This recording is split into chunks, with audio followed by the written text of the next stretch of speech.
Busy. We're going? Okay. All right. Welcome, everyone, to City Council meeting tonight. Thanks for joining us here in the council chambers and all over the world, too. So thanks for joining us. We're going to start this meeting off with an inspirational message and prayer that Councilman Argyle was assigned to get, and he can introduce our guest for the inspirational prayer. Okay. Thank you. I have asked Terry Shepard to come and address us a little bit and tell us about his family business that's been in Spanish Fork for, he'll tell us how long. I want to say thanks to him and his wife. I appreciate you coming and doing that. Terry Shepard. Up.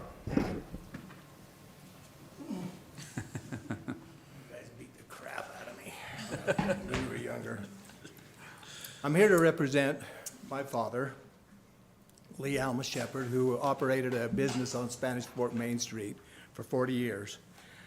My dad was born March 8th, 1926 in Salt Lake City, but spent the remainder of his life here in Spanish Fork, except for the times where he was enrolled in the deaf and blind school in Ogden, Utah. From the time he was 5 until he was 18 years old. He went there every year, and the only break they got to come home was during Christmas. And then during the summer, he was able to come home and work here and be with his mom and dad. My dad contracted spinal meningitis when he was 4 years old. He was up on the sheep camp up at Strawberry with his dad when he became very ill, and as a result of the high temperature, it burned out all the hearing that he had. During his time at school, once he got to be about, I would say maybe about 15, maybe a sophomore, he started to learn a trade, which was repairing shoes. But they were also told at that time that they probably would be living off the United States government all of their life. My dad said, "No, I'm not."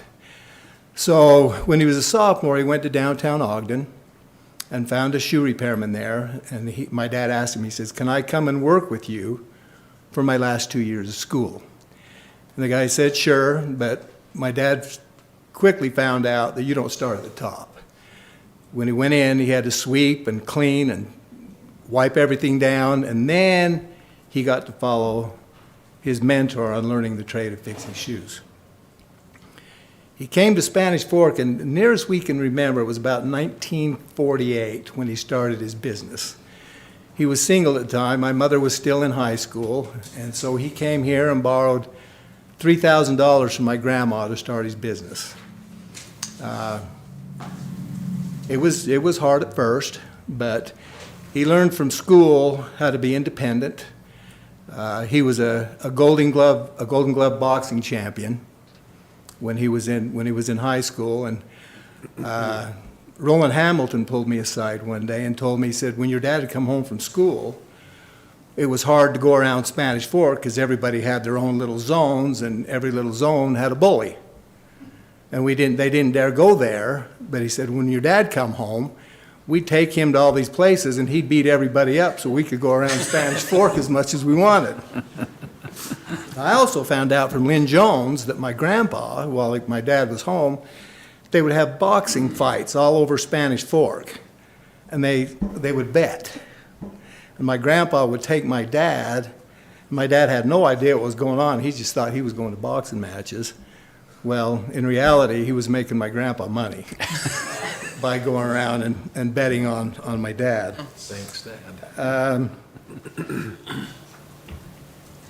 His business that he ran, many of it, I think, Chad, you might be the only one here old enough to remember my dad. I hate to say it like that, but Very much. Anyway, he retired when he was 60 years old. he also learned how to invest money, and he made a lot of money doing it. Left himself sitting pretty and left my mother sitting really pretty. But he taught us that the hard work was the way to get through life. He'd get up every morning at 7 and go to work and come home at 7 at night, 6 days a week. He did not dare let the public down. He remembered fondly the memories of when the livestock sale was here. All these guys from all over the country would come in here and bring their boots when they were here to be fixed. Even after he retired, people from California, Colorado, Idaho, Wyoming, Nevada would send their boots, and my dad would go down there and push Vic aside and fix all their boots. That used to always really embarrass me, but he just felt like he still had to service these guys and fix their boots for them. I think it was a couple of years later after he started business, he married my mother, and they had 5 children. They are me and Lil Shepherd, Kent and Kathy Shepherd. They live at Richfield now. Robert and Janine of Santaquin, and Diane and Glenn Cooper of Washington. And we also have a deceased little brother that lived just a few days after he was born. One of my moments that I couldn't believe my dad did is he came to my house one day and he said, "I want you to call this phone number." And I said, "Explain to me what it is first, Dad." And he goes, "Well, this lady came to my shop today," and my dad was probably about 50, "and told me that me and your mother could quit working and we could live off SSI, that it was too hard for people with a handicap to work." And I said, "What'd you do?" And he says, "Well, I threw her out of the shop." But he said, "I want you to call this number and find out who her boss is." So I called around and found out who her boss was, and it was a guy. And I told him, my dad's talking to me with his hands, and I'm talking to the guy. And he says, "Next time one of you guys come," my dad said, "I want you to come, sir." So I'm telling this guy this, and I says, why do you want him to come, Dad?" And he goes, "I want him to come. I don't want a woman. I want him. So when he comes, I can kick his," my dad said the real word. I said, "Oh my gosh, Dad." I said, "Sir." And then my dad's still talking to me, and I told the guy, I says, "Well, my dad said that you're the handicapped one." And the guy said back to me, he says, "Why would I be the handicapped one?" He says, "Because you work for the government." My dad hated it that the deaf people have the stigma that they could not do things on their own. And then one day I got a surprise. They called me over to Provo to say they was going to set my dad apart as a bishop. And I was serving as one at the same time too, and we went over there and we did that, and he served there for many, many years and was just loved it. His greatest love was probably his grandchildren. You know how some of us here are grandparents. Anyway, I don't know why every time he'd come up to our house for dinner and see all those kids, he would just tear up, and my dad was not a crier. He was not a crier. But that's what he loved the most. And he was also involved with the Deaf Association of Utah, where he went and taught deaf people how to start their own businesses, how to get funds and what to do, pick a what you wanted to do, and then he would show them how to do it.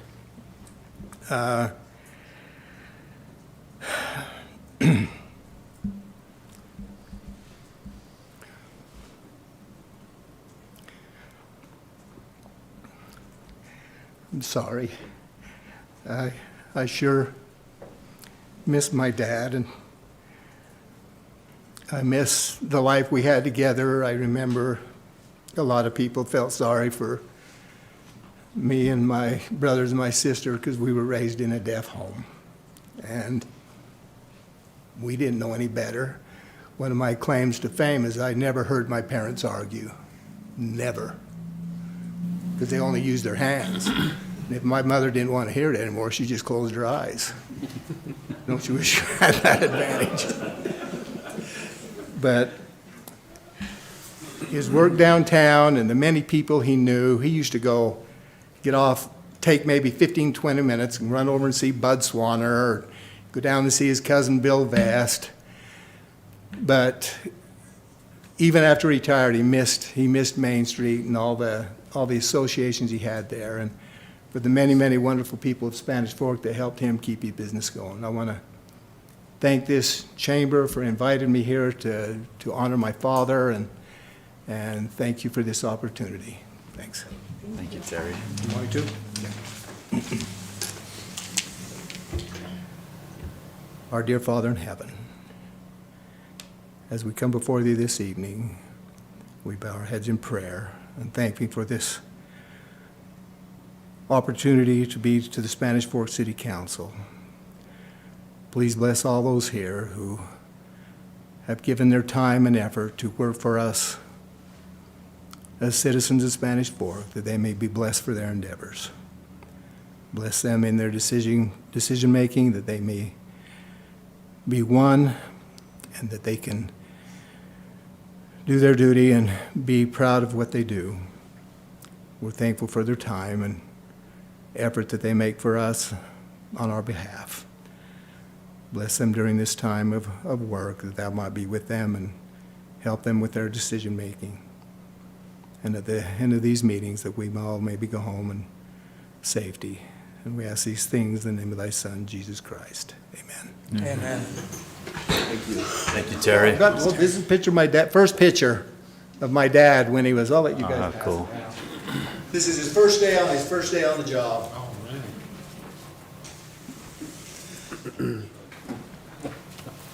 Well, when I see Terry and Lil shepherd, a lot of maybe thoughts come to mind and memories, but Pride and Progress is a pretty good summary of what you guys have done, the service that you've both given to the community. Lil sat up here for quite some time doing the business of the city as a council member. I remember seeing you up here and doing the good work of the city. And Terry, you'll be happy to know that my 14-year-old son or 15-year-old son tonight is at a meeting to learn how to be an umpire for the city. If you ever played ball in Spanish Fork, you did not do it without Terry being behind the plate a few times, and it was just a fun time. You encouraged everybody in City League, get up, take your cuts, do your best, and just the encouragement of our youth, including myself, was instrumental in growing up in this community. So thank you both for your service. This city's not the same without your contributions, and obviously Terry's dad too. So thanks for coming. It's an honor to have you here tonight. Mayor, can I say just one quick thing? I remember your dad very much. What I remember though was my stepdad had Swanner Sporting Goods, which was straight across the street. Back then, we all had 3 pairs of boots. You had one for dress, and you had one for casual, and you had one to do your roping and your kicking and that kind of stuff. And then you took it across the street.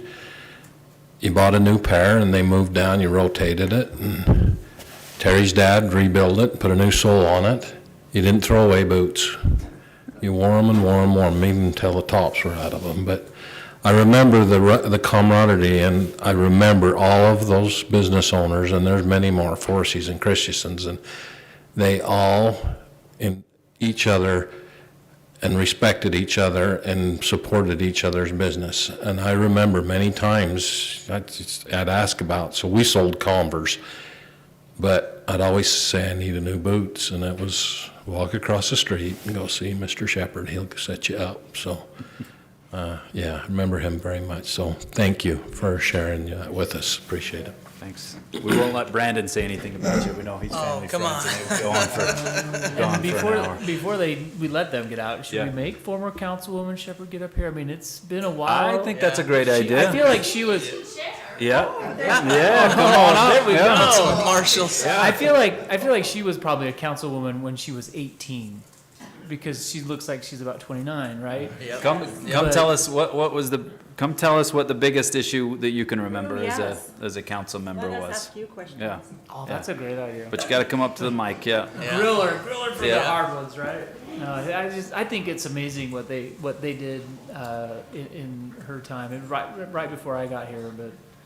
But so grateful for what she's done. All right, what do you want to know? What years did you serve as a council member? 99 to 2003, 4 years. So pressurized irrigation. Yes, that was a big deal, and we got SFCN, Channel 7. and we wanted the new ballpark, and everyone voted it down. But Mr. Euler's father here and Mayor Barney said, no way. The citizens just haven't figured out that we need it. And so they just pushed ahead, and we got volunteer ballpark. We also dealt with the, the land issue where they started building homes upon the north end of town. It was horrible. Yeah. Made the news for the wrong reasons. Yeah, that wasn't a good thing. But it was a great experience. And I encourage anyone and everyone to, if you live in Spanish Fork City, you get involved. Whether it's on the city council, whether it's a committee, there are many, many things to do. And you can only complain about what you don't like until you come and serve. One year I remember someone was irritated because we didn't have enough bands in the 24th of July parade. And I got an email about it. So I contacted the person and said, I agree, I love bands. Would you help me get more bands next year? He was gone. So very interesting, yeah. But the employees of the city and the city council members, the mayors, have all been great. And I was working with Mayor Barney, the best mayor, in my opinion, ever. So you got a big job to fill. Big shoes. Yeah. Just getting started. So Lil, in 2015, when I was campaigning, I remember you were over at my house and me asking, I think I am Yes. interested. Should I do it? And you 100% said do it. It's such a great experience. Because I'm like, it needs to really be good most of the time if I'm going to do this. But there hadn't been another councilwoman up here since you. That's a long time. That is a long So time. women Yes. listening, jump Yes, in and serve. yeah. Be We- brave. The city needs that nurturing heart. Yes. So thank you for absolutely. your service. Your You're very years of welcome. Thank you, and thank you for honoring Terry's father. That was very nice. His siblings and his children are watching, so thank you, SFCN. Good job. No, thank you. Thank because, you. Yeah. I mean, you look at that window of time, right? 1999 Yeah. to Yes. 2003. That is such a pivotal time. And I think we look back at our history and say the year 1900s, that's when we decided to get into the power department. That's maybe when Terry could have been on the council, but not Lil. Right? I'm just kidding. Easy set. I know. But you know, in 1903, I think it is 1906. But it's such a pivotal decision. But it is no less important than what decisions she made in that 4-year window of time to put the PI system in place and to go for the SFCN, to go for our community network. That was such a crazy idea, right? Nobody was doing that. And for little old Spanish Fork to say, we're going to take charge of our own destiny and do this, and now we are the shining star in all of Utah because we're the only municipal broadband network out there, and it's amazing. And so, you know, to be able to say that she was able to do that, it's really neat. So, I mean, to your point, yeah, look what you can be a part of. So anyways, thanks for letting me pull you up as well, because I think it's worth it. Since we've got both of you here, let's shine the spotlight on these two great residents, Yeah. such wonderful people. Thank you. We're benefactors of your decisions and both you being contributing. Yep, so come on back. Yeah, get on back there. We'll find you. We'll find you a place in town. It's just a little. Stop it. Terry never misses a chance. Good job, Terry. Thank you.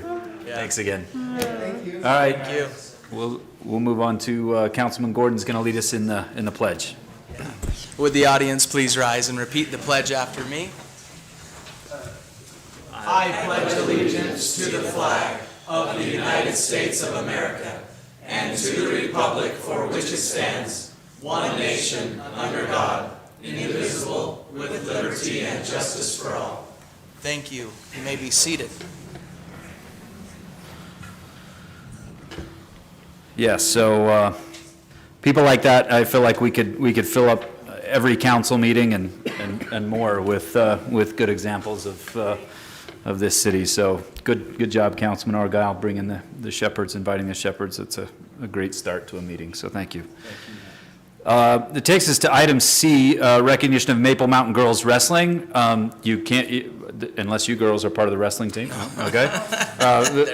We've postponed that a couple of weeks because of spring break, and so we'll recognize the Maple Mountain Girls State Champion Wrestling Team at our next meeting, and they'll fill up these chairs and we'll recognize them then. So that'll take us to item number 4, public comments.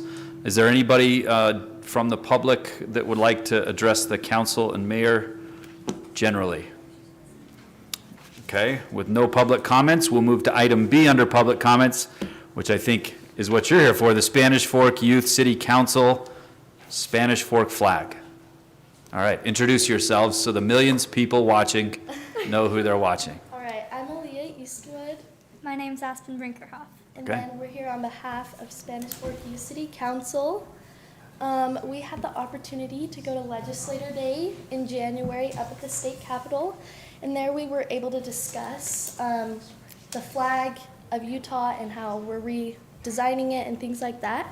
And they taught us the 5 rules of flag design and had us give our interpretation of what the Utah flag should include. And we learned lots of good things that come with the flag and how it's able to help just like identify the state and things like that. And then we also were able to like design it and come up with ideas and then present them to other people. And 2 of our youth designs were highlighted. And then Aspen's gonna go over some other things along the lines of that. All right, so good flag design should be keeping it simple. A child should be able to draw it from memory. Use meaningful symbolism. So use symbols or things that mean something to the people. Use 2 to 3 basic colors. Again, you want to keep it simple so everybody will be able to recognize it and say, oh, I know what that is. No lettering or seals. That would just make it too messy, and you don't want to say the name of what you're trying to represent on the flag. It should be able to say it for itself. And then, I don't know what that says. Avoid duplicating other flags. You want it to be unique. Make it specifically your symbol, your thing that you want to rally behind. Let's see. So, vexillology is the study of flags. The history, the symbolism, the usage, how flags have been used throughout history. Spanish Fork, having a flag would mean so much for the people. When you're at a ball game, you can just say, oh, that's Spanish Fork! Whoa! It would just be an amazing opportunity for everybody just to rally behind and to have something we can be proud of. Do you have any other comments? I want you to tell us what they told us about a flag in a city. Every great city should have a flag. And are we a great city? We are an amazing city. Yes, sir. Okay. We are a great city. So is that something that you, city council, is going to look more into and maybe get some things together that we can look over? Or are we tasking that with Councilwoman Beck? We usually, I wanted like So- a presentation. oh, okay. We Yeah. have with us a few ideas of really good flags, just amazing flag designs. I can pass this around after if you'd like to see. They're just kind of examples, not necessarily ones that we would use for Spanish Fork. But So- we just thought it would be a good idea to do that. And then it could also unite the community by helping us all come together to create a flag we're all proud of. We were thinking of setting up a competition or just something that students or people around the community can enter flag designs. And then we'll do something to choose which design we want to use, or use bits and pieces from all flags. Probably not though. That is a good idea. Good, good. And Councilman Argyle's Youth City Council, your assignment right now, right? Yeah, this is what I've asked them to do, is come to the council and propose what they said, because they made that really clear. If you're a great city, you should have a flag. Cool. And they just kept saying that. So we challenged the council to put their heads together. They sent these two. And we think we are a great city, and we think we need a flag. So we need to go forward with that. Awesome. That's their ideas about maybe making it a competition involving the schools and even the community. And it may require a small committee to sit down, and maybe even just the youth council, to sit down and go over the designs and come up with it, present the designs. We want a great flag too. But I think it's, after me being up there all that time with all the city council and them showing some of the towns around us do have a flag, some of the small, Elk Ridge and Woodland Hills. I don't know if we want a professional vexologist. I think we can do that ourselves when it comes down to it and the design. And we've got some awesome people in this town that some design would be submitted. So anyway, I think that's what we'd like to see. Cool. Right? Well, we're no stranger. Councilwoman Beck with the Fiesta Days puts out invitations every year, right, for people to help us design the logo. This year, I Annually? think, was our first, well, I mean, we've gone to professionals in the past, but this year we just opened it right up to the public. Yeah, that was Got awesome. a cool design. Yeah, she did great. So I trust your council to come up with some great ideas along with other people, so thank you. Thank you. You've got the blessing to move forward from us of gathering some information, and let us know, let Councilman Argyle know how we can help out and how we can get more involved and review some of these, and that'll be great to have a city flag. So thank you. Thank you. Thank you very much. Malia and Aspen, thank you for your help. Appreciate it. Thanks for coming tonight. Okay. All right, that takes us to council comments. We will start on this end with Councilman Euler for council comments. Thank you, Mayor. Hey, before you start, no Councilman Marshall tonight. We didn't just kick him off the council, but he is busy attending to work duties, so we'll miss him tonight, but we'll get him next time. So, Councilman Euler. So a couple of calendar items. First one from the Chamber of Commerce. We've got the Chamber Easter egg hunt coming up, which will be April 16th, so a week from Saturday. And it starts right at 9 a.m. It's at the sports park. If you're 2 minutes late, you're 2 minutes late and the eggs are gone. So make sure you're there on time. Another item to be aware of, we've got spring cleaning dates. Be aware in your newsletter. I don't know if you've got that, Nick, but the end of the month, early May, dumpsters will be out. I think this is a great thing that the city provides to help keep our community clean. Brandon, you were probably going to talk about that, weren't you? It's all good, bro. You get it. You get it. Somebody's. But it's one of my favorite things. That's why I had to bring it up. I love that our community provides these to help keep things clean. So start looking for those nasty mattresses that are in your basements and whatever else you've got that you're ready to get rid of. Snowpack report. Each week we receive a snowpack report. I know the city mentioned that they've begun pressurizing the irrigation system. Just because we have it ready doesn't mean it's ready to be used or should be used. With the weather that we had today and other things, we still need to be aware of where our water situation is. And if you look on the screen, you can see current snowpack is worse than it was a year ago at this time. So this is likely going to be another difficult summer. So be aware of your water as you irrigate. Don't overwater. If you don't need to water, please keep the sprinklers off. So wanted to make sure people are aware of that. UMPA, was another amazing conference we were able to attend. Just wanted to bring that up and mention that for me, at least, being new on the council, it was great to understand and learn where our energy sources come from for the city. The city's well taken care of. Water, again, it's interesting to see how water and how the drought affects our energy needs, and that is a concern. So it's nice to see, though, that the city has multiple sources of energy that's provided, so we're in good hands. And then, final thing for me, I had my animal shelter board meeting this morning. We made a budget adjustment approval to accept a bid for some landscaping. They're gonna make some improvements there. They're doing about $30,000 worth of improvements to the landscape around the shelter.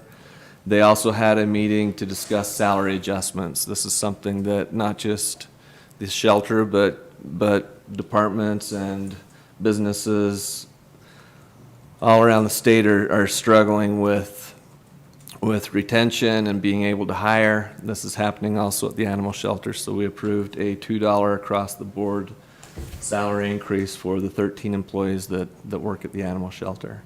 And then the last thing, I was able to take a tour of the shelter while I was down there. They wanted me to mention and make sure people are aware that they've got lots of dogs and cats that have been brought in right now. If you are missing your pet, please go down to the shelter and claim it. So, thank you, Mayor. Thank you, Councilman Euler. Councilwoman Beck. All right, I have a couple things. First off, I was able to go Saturday to the first meeting for our Miss Spanish Fork contestants. There's 9 of them. Jennifer Olson is our pageant director, and Diana Anderson is the assistant, and these girls are so excited, and that was fun to see them and hear. They drew their number for the contest that will be in May, so we're excited for them. 9? 9. That's a great number. So that's a good number.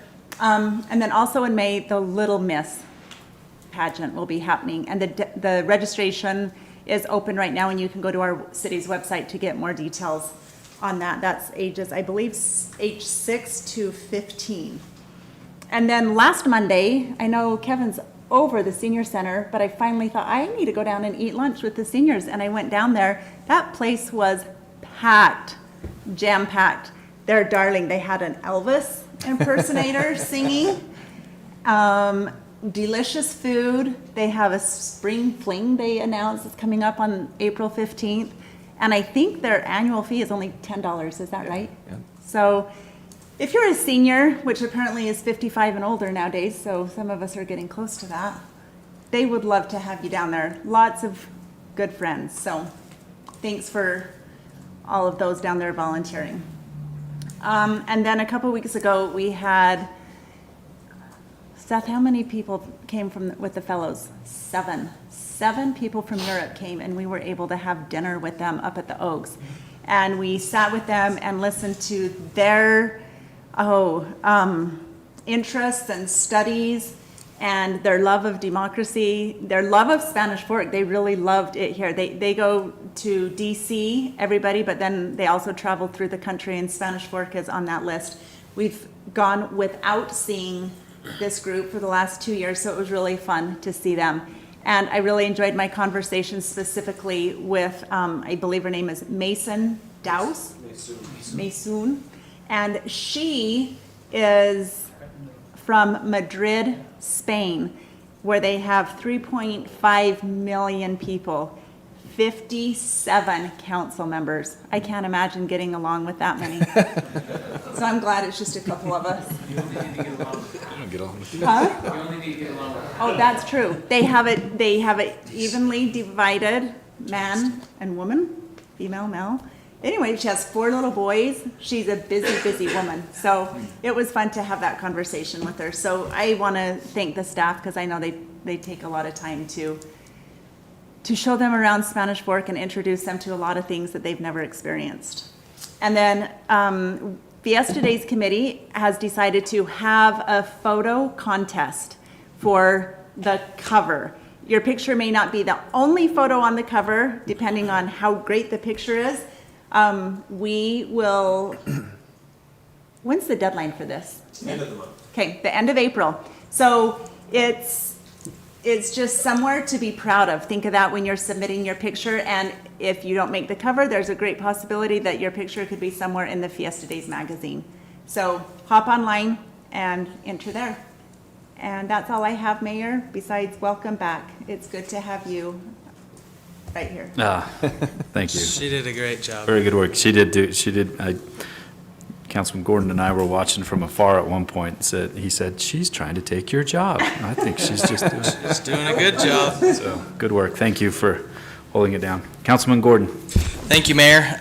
Appreciated the Shepherds coming. They are being really good friends with their son. They're like surrogate parents. And so one thing I wanted to point out is Terry was an umpire. See, I always was told I was the catcher because I was the chubby kid. They always put the kid behind home plate that was the chubby kid.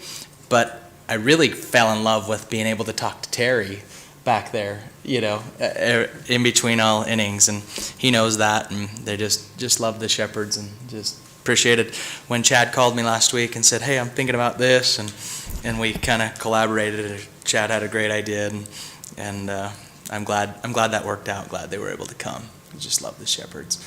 Wanted to also lead out with a couple of losses to our community. We lost an employee, and my condolences to co-workers of Lori Powell, who worked at the library, and her family. It's just really sad and tragic to lose her, and so really just I know I speak for the whole mayor and council. Our condolences to her family.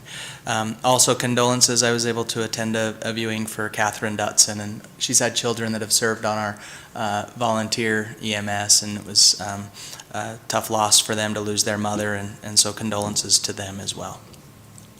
Conference-like season of March, and so I went from, I call it garbage, but it's SWANA conference, and then home, and then back down for water, and then electricity, and back home. So at SWANA conference, as it pertains to garbage, a lot of bills went through this session. Interesting bills as we discussed this down there. HB 394 was a recycling transparency amendment by our very own Senator McKell, as well as Representative Welton from Salem. This is a good bill. It will require entities to publish information about recycling, the end locations of where the recycling material is going. And so that's a good bill. SB 203, tire recycling fund amendments. We currently have $4 million in our tire recycling fund. So when you go get new tires and you get charged that fee for your tire to be recycled, it's interesting because they've been all over the board. You might pay $10 at one provider, and you might pay $1 at some others, and the fee to the state has just been $1. And so some, they're trying to balance that, and there's a surplus there with that $4 million, and they're looking to tap into that. So SB 203 is also a good bill that we were tracking. SB 97, solid and hazardous waste amendments, how we handle this waste. It took away 3 requirements, and as well as HB 250, the fees for waste deposited and redistributed, and how they're redistributed. So a lot of different legislation that came through this last session as it pertains to garbage. And so sitting around with the different cities and garbage districts to discuss how it will impact our neck of the woods in Spanish Fork and our garbage world. Water conference, Chris Thompson presented. Nick, do you have that picture of Chris? Our very own Chris Thompson presented. He started out with, if you want to get your city council unelected, this is what you should do. And ironic that, Lil Shepherd was here talking about, making such a courageous decision, because as Chris was presenting to all the other cities in Utah, now it's a requirement that you install pressurized irrigation and you meter. And metering from the start has been just such a wise decision, because it makes us accountable for the water that we use. And I just think that's so neat that we've had such great elected officials making tough decisions, and I look up to those people for those tough decisions they've made in the past. I wanted to mention that our smart controller applications are open. So if you don't have a smart controller, please go on Spanish Fork City's website and apply for one. I've used one at my home now for ever since our city started offering it, and it's a great program. And so if you'll jump on our website, it's very easy to use. A lot of the big misconception is that the city will be able to override what you can and can't do, and that's absolutely not true. You still get to control when you water with your smart controller. It's going to give you recommendations and help you. So another great thing that Spanish Fork has done with water conservation. If you jump in that same website, there's a lot of other opportunities to be smart with water, and we're right on top of things, I think, here as a city. And I appreciate Chris Thompson and all of the water department for all that they're doing to make sure we're smart as it pertains to water.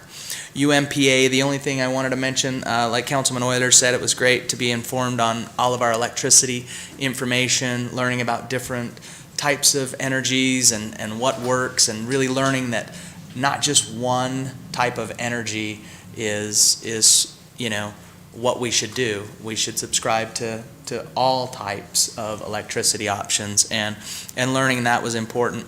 Another thing on our website is, if you look, we're currently open on our Green Exchange program, which is like bring your gas-powered lawnmower, and if you're looking to replace it, you can trade it in and get a electric one with the Green Exchange. There's some grant opportunities to be able to do that, and that runs until it runs out, and so that's an opportunity on our website as well, as it pertains to power. Had SUV SWD solid waste meeting, garbage, if you will. In that meeting, we've been working as we're building our new transfer station on a name change from SUV SWD, and for very good reasons.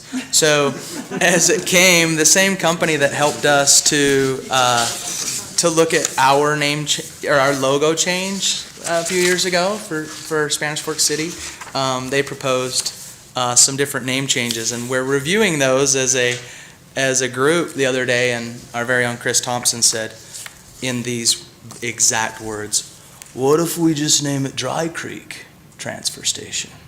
Did it sound like him?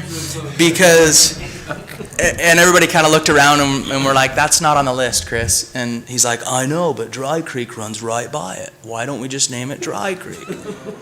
And somebody said, "Well, UDOT's going to change the name of the road to like Dry Creek Highway or something like that." And so everybody looks at Chris and they're like, "Man, you're a genius." And so it's looking like we may call our transfer station Dry Creek Transfer Station, just so everybody knows. I thought that was important to update you on, because some of the names were innovative or Swift or Innova or Nexa. Like, these are some of the names they came up with, right? It's like, okay. They had 850 names at one point, and they whittled them down to these 6. And when Chris piped up and said what he said, I won't indulge you with my great Chris impersonation. Sounds like Keanu Reeves or something on that. Pretty close, pretty close. So, so as it, we'll see as that No flag? Do they have a comes forward. flag? We don't have a flag yet, but you have all been made aware of the groundbreaking at the end of this month on as it pertains. I'll get you more details as that comes Thursday. What did I say? Like 28th, I believe. And so, yeah, Thursday the 28th, and at 3 o'clock out on the site. I'll keep you guys informed as we get closer to that date for the groundbreaking of the new transfer station, Dry Creek Transfer Station. Thank you, Councilman Euler, for mentioning the spring cleanup, April 25th to Saturday the 30th, and then May 2nd to May 7th. No Sunday dumping. The dumpsters will be gone. And so if you get there and they're overflowing, please just call the transfer station. They're going to try and keep up on it, but the guys, they go back and forth through those cleanups, and it's wildly successful. That's why we keep bringing it back, because it's a really good program, and great information on our website. If it's not there on Sunday, don't throw your stuff on Don't throw the your ground. stuff there, because that's not being a good citizen. Just come back the next day, please. Some people may say, why not on Sunday? Let me see if I can do my best Chris Thompson. Why not on Sunday? That's not even That's close. terrible. Well, It's not even close. I don't even know why. Chris is at home watching this, I'm sure, and he's like, what the heck? I'm not there. It's okay. You don't show up. That's what you get when you don't show up. right? Yeah. Tyler's not going to be here next council meeting. Let's see what happens. I have 2 weeks to prepare. Why not on Sundays? And the answer to that is the transfer station's not open. And so there is no dumping that can occur. There's no place for it to go. There's no employees that can go pick them up. And so we have left them there thinking that people would be good citizens and use them, and we can dump them first thing Monday morning. But they are so bad. When we get there on a Monday morning or Sunday afternoon, some employees may drive around and look at them, and they're just horrible. And so we really need to be more responsible users of this system. It's a very expensive program. It's not free, even though you and I don't pay for it. You and I are paying for it through our garbage bill. And the more we abuse the system, the more expensive the program costs. And it makes it harder for us to administer. So, like you're saying, we need people to be good users, good stewards, because this is their program. So when they aren't there on Sunday, come back on Monday. Yeah, thank you.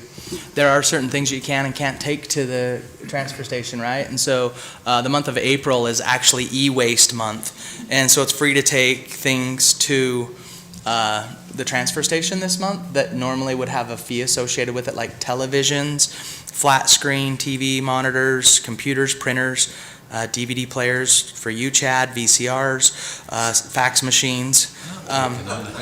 Yeah, don't take them there. Nobody else knew what those things were. Microwaves, electronic games.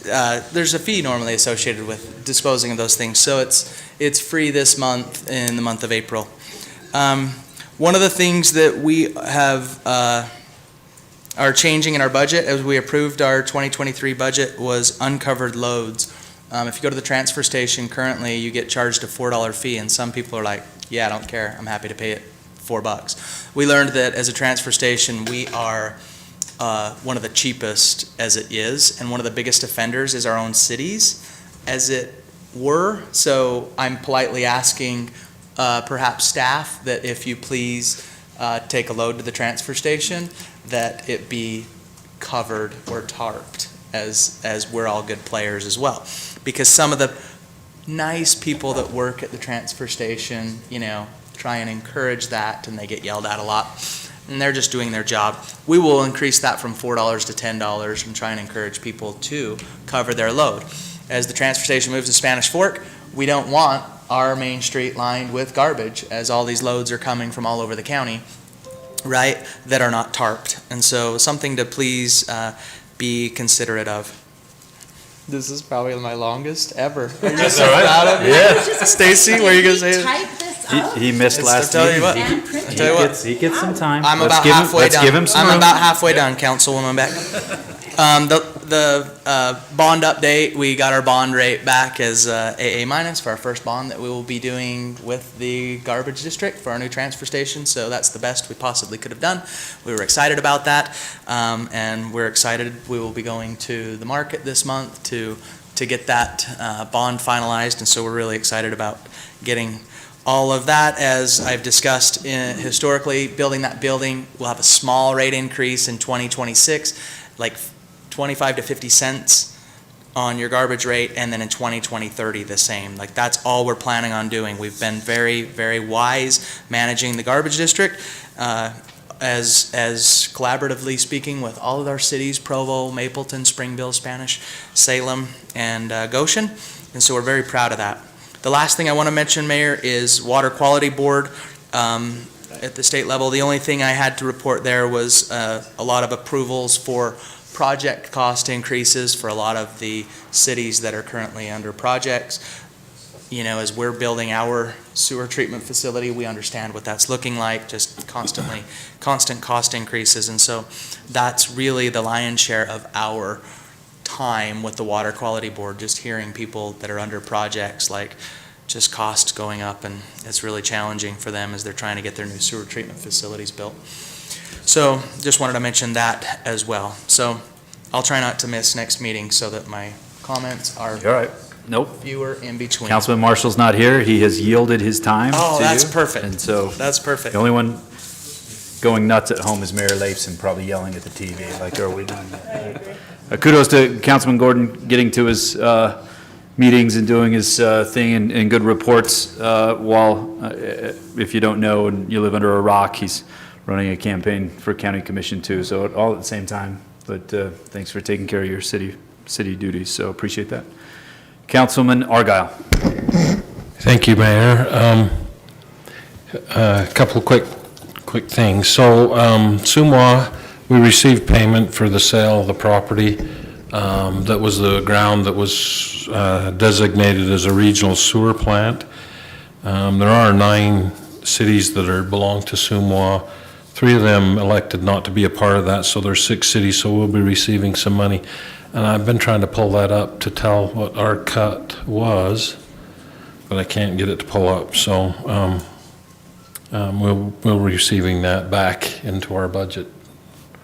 Jared might know a rough number. What's that rough number? Yeah, and we're just planning to put that back in our sewer. That's Yeah, what we're but it has to, back into that, okay. Yeah. Also, I also had the opportunity to conference. So the first conference, of course, was the Park and Recs.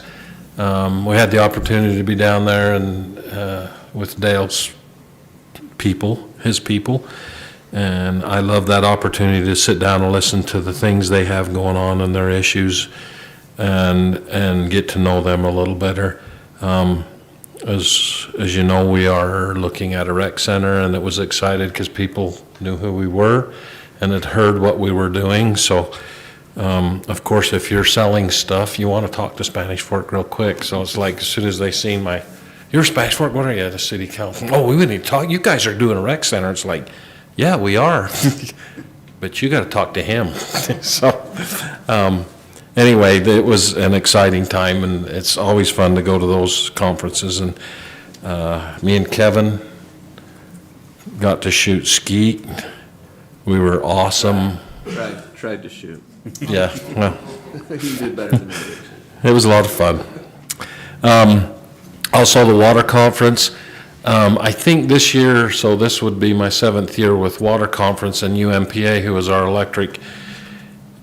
The theme, both of them, was kind of because you know where we're at with water. They showed the chart up there, and of course I know everybody's heard about Lake Powell, and some of our reservoirs are low.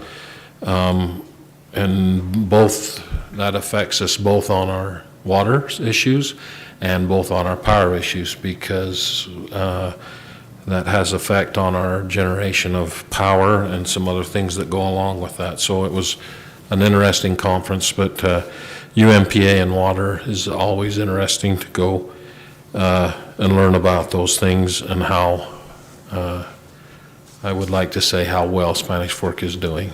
We'll continue to conserve and do things that conserve the water. Of course, there were a lot of bills passed in the legislative this year that had to do with water. One of them was Brandon mentioned about monitoring or metering your water. Of course, we're already doing that, so we won't have to be spending millions of dollars to get that done. But it's certainly on the mind of everybody in the state with our water issues and our growth issues, which will continue to go, and as strong as our economy is, it's going to continue to build. I just wanted to mention the fellows that we had the opportunity to meet with. It really done my heart good to listen to those people who are from, they were from Italy, and one of them was from the Ukraine, and her family's still there. And from that side of the country where we don't get the opportunity to hear much and listen to how much they love and want their freedoms, those things that we have here and at times take for granted.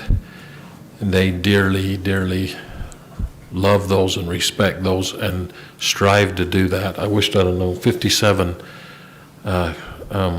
councilmen, that would be pretty difficult to get along with 57. But they have a democratic system, and they work to try to keep their freedom of speech and their freedom of religion. And it was so good to hear from those people and why they're here to learn about. And of course, they love Spanish Fork, and thanks to our departments that take so good care of them, because they know about Spanish Fork before they even get here, which is awesome because they've heard the good things and we take really good care of them. So thank you for doing that. I was tickled to have a part of that. One thing I think, Seth, you may have to, you're the leader, you might have to take the power. So Chris Thompson won a automated lawnmower. Oh. And then one of the councilmen bought one. He's not here tonight. We need a report about how they work, because it was pretty cool. They gave away one of those, and Chris Thompson won it. I'm not sure if he sits on it to test it out or how that goes, but anyway, I'd like to hear about those lawnmowers. And one other thing that's maybe a note, when you talk about the tire that you do, and that's a tax that you have to pay each time you buy a tire, we learned in putting in a new substation that the best thing to do with tires is not to bury them in the ground, because then when you put that power station, you have to dig those tires all up, and they do not decompose. But in our state, we do have one business in our state whose plant has the ability to burn those tires. And by doing that, it produces energy for their plant. However, it takes a little conversion, and they're not really like to do that, but that gets rid of a lot of tires when they do that for months at a time and burn tires. Then they get paid for those tires. It's kind of a win-win for them. Anyway, one other thing, I want to just say thanks. We do a reading program.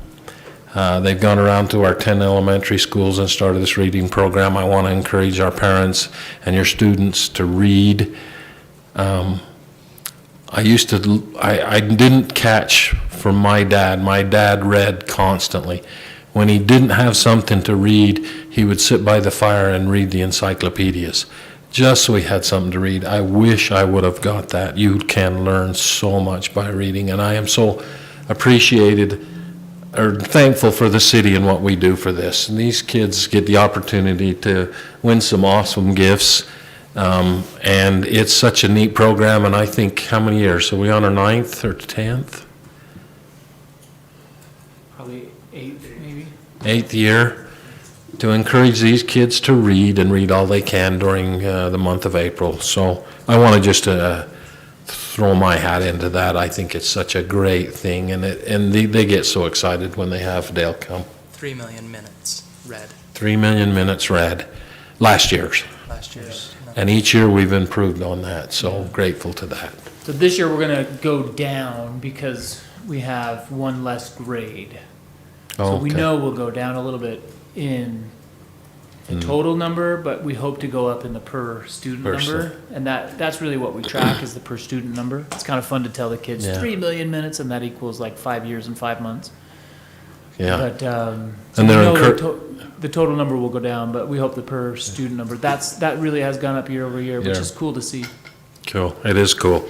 And they're doing it all for a hat and a pair of pants and a boot and a chance to Whoa, go to our for rodeo. just up? Come on, that's like cool stuff. It is cool stuff. Says the kid that had Yeah. 3 pairs of boots growing up. Yeah, Man. thanks, Mayor, that's all I have. Thank you, Councilman Argyle. Yeah, as the dad of a 10-year-old fourth grader at Sierra Bonita, that every day that I see her home from school and say, well, what went on at school? Nothing. But you don't have to ask her the day that's rodeo day at the school. Then she comes home and says, I saw Seth and Dale and everybody doing the rodeo. So it is something that the kids go home and talk to their parents about, which we appreciate. So thank you for that. Thank you, Councilman Argyle, for that report. Yeah, so really quick, thank you for conference month. I think Councilman Gordon said it well. This is like the month of February and March for City Council is just a fast and furious one. So thank you to the council for taking time away from your day jobs, your day lives, and your families sometimes These conferences are an integral part of us getting informed, learning from other cities, learning from professionals of how we can do things right in Spanish Fork. So busy month, but it's always impressive that these we go to, and everybody's impressed that the whole council of Spanish Fork is at a lot of them. So very good stuff to be informed and doing your jobs good. Obviously, the city didn't miss a beat, so thanks again, Councilmember Beck, for running the meetings. The conferences I was at was first a UMPA conference, APPA, American Public Power Association conference in Washington, D.C. I guess anybody that's been to Washington, D.C., I can sum it up in probably a few words that aren't for television, but the first day walking around the Capitol and the irony of seeing they were preparing for a trucker convoy that might come to Washington, D.C., if you can remember that far back, and there were truckers bringing in fence and jersey barriers to prepare for the trucker convoy coming in. I'm like, we are living in upside down world here. So, but a good meeting about public power, meeting with all of our representatives at the federal level to talk about how important it is to be a public power city. It's been mentioned here, but Mayor Kafusia Provo, Mayor Christensen of Salem, mayors of Nephi, Levan, and Manti, as well as myself, were down there with some talking points about what's happening in the public power arena. One of the interesting things, and I think we highlight this pretty good in Spanish Fork, that we have all these green exchange programs that we just went over. If you've ever been over by Lowe's, you'll see a solar farm that's owned by UMPA, by the member cities. And so we're talking constantly about our power mix and the renewable aspect of our power. UMPA as an organization does have a goal to be 40% renewable power by 2025. Which is a pretty big deal. The biggest struggle of that part is that, as the water has been mentioned at Lake Powell and Glen Canyon Dam that produces a lot of hydroelectric power, that 40% mix that we're trying to get to, more than half of that is provided by that hydroelectric power at Glen Canyon. And with the drought situation we're in, it's in question how much power will be generated from Glen Canyon this year, and if the drought continues, how much power, if any, will be generated down there. So it's a very clean source of power, but we're not for trying innovative and different ways to make sure that we are doing all we can to protect ourselves, our planet, and still have reliable power that when you turn the lights on, they come on. So the water conference after that in St. George, and then the UMPA conference in St. George has already been mentioned by the council members, were great conferences to get updated on our situations, as well as it relates to power and water, two of the big things that we're tasked with here in the city. Emergency preparedness fair on Monday night at the Veterans Memorial Building. You can come free to the public, 6 to 8 p.m. Next Monday, April 11th, and there will be people on hand, to vendors as well, or just us. What's that like, Nick? Well, there's different tables, different agencies will be there. The CERT team will be offering hot dogs, so free hot dogs, and get to know what CERT's all about, how to get a 72-hour kit, American Red Cross, and some other agencies. If you want to get people there, you just get a free hot dog, and then. Yeah, so we'll see Mayor Leifson there. Mayor Leifson will be there. Yes. Yeah, he'll be there. Yeah. Good work. I'm gonna get a text from him in about 2 minutes. We'll see you all Monday. Okay, after the day I got home from one of the conferences in St. George, it's opening day week, if you will. I mean, there's a lot of stuff this week. There's the Masters golf tournament starting, but opening day for baseball is starting. I thought Brandon and maybe others would want to see the first pitch. You forgot about this? Oh, I forgot about It's this. been posted to social media. It's probably got 1 million views or so, right? No, it It's doesn't. went viral. Maple Mountain High School, Coach Boyack, up at, who's the athletic director up there at Maple Mountain, asked me to come throw out the first pitch. I wasn't completely warmed up, but Okay. the young men and young women were practicing on the other field, but they had a game against Mountain Crest, I think, something like that. But was honored to talk to some of those ball players, and you'll see the pitch here in a minute. I don't know if it's my best stuff. I thought it was in between George Bush after 9/11 and 50 Cent that bounced it to the plate. Those guys said, just don't bounce it to the plate, and so Oh, that was good. You would have hit the batter. just a bit outside. Just a bit If he was a lefty, it would have hit him, but that's what lefties get. It's a bit outside, but excited to see their season kick off, and I'm waiting for the invitation from the Dons. Wow. Don't you know somebody? I I mean, know somebody, but I've been keeping it warm until the Dons asked me to come throw the first pitch. They did. If you listen to the audio of that, you'll hear that Coach Boyack did give the announcer a script and said the first thing they said is, "Welcome, Mayor Mendenhall.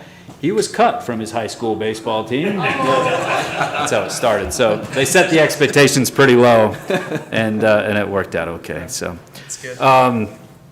Shane, Councilman Marshall and I were at a Utah Valley Chamber of Commerce meeting last week over at Utah Valley. This is the only picture I got, not a very good one, but you can see our own citizen and Lieutenant Governor Deidre Henderson was there, along with still a general, I guess, but Representative Burton, as well as Speaker Wilson were the speakers for that. And I just wanted to. They made an impression. These are good leaders of the state that when I hear them speak, they always make an impression. But the notes I took down from them speaking, I just wanted to, I know I wanted to relay those here at council meeting tonight. Lieutenant Governor Henderson said Utah Valley, obviously this was the Utah Valley Chamber, so these comments were focused on our county here. They said she said Utah Valley is so important for the state. During the session, there were generational investments. Utah Lake was one of those generational investments. But the word generational, when she said that, I thought, that's kind of a powerful word for the legislature to start talking about generational investments. Speaker Wilson mentioned that the state budget, when he started 12 years ago in the legislature, was $10 billion, and this year their budget was $27 billion in the state of Utah. So when we talk about our budget and what it was 12 years ago, I know we think we're unique, but it's budgets that are growing in all aspects of government and life, in business as well. But he also said the most important thing, he said he's asked, hey, Speaker, what's the most important thing about the state of Utah that we've got to get on top of now? And think about that. That could be a lot of things, right? That's water, that's growth, that's taxes. Think about everything in the state that they deal with. And Speaker Wilson said when he's asked that, he responds with, we need to make investments in our state to maintain and grow the quality of life. And I didn't give him that talking point, but we talk about that all the time in Spanish Fork. To maintain and grow the quality of life in the state, he said, is the number one issue that they're trying to make sure they invest in. Representative Burton said, he's a general, so he started off with saying, hey, there's some tough things in the state, when he's kind of a freshman still in the legislature. And he said, but it's not as tough as sitting around a table at the Pentagon with a bunch of trained killers asking for budget appropriations, which is what he did in a previous life. So kind of put it in perspective too of the good work he does. But he said it is sometimes tough to be in the legislature and make tough decisions. He mentioned the word generational investments as well.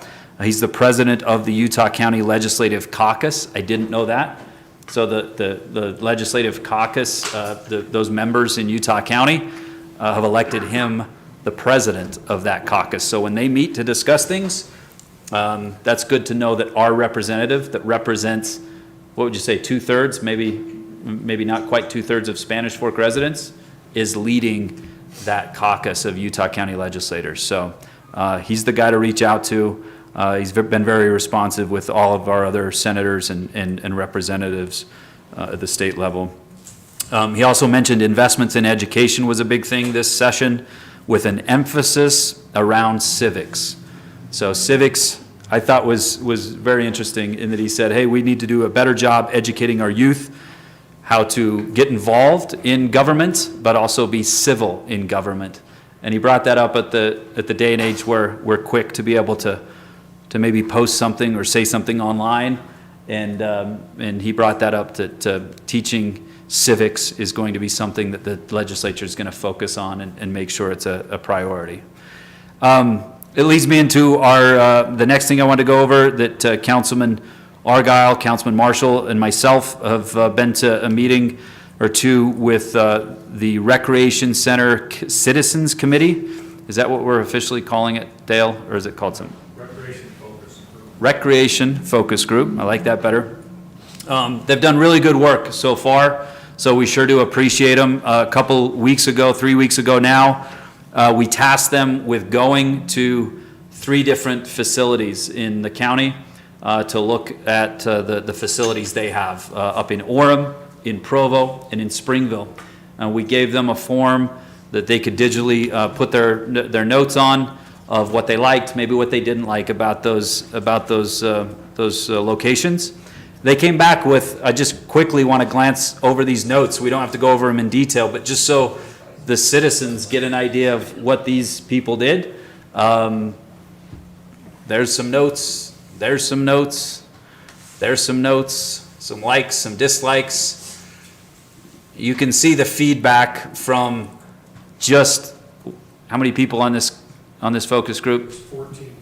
14 people have done some great work so far, taken some hours out of their own personal time to come to the city, and then also take hours and go to these places and get some notes on how we can make this really the generational investment that it should be for our community. And so we appreciate their really good work.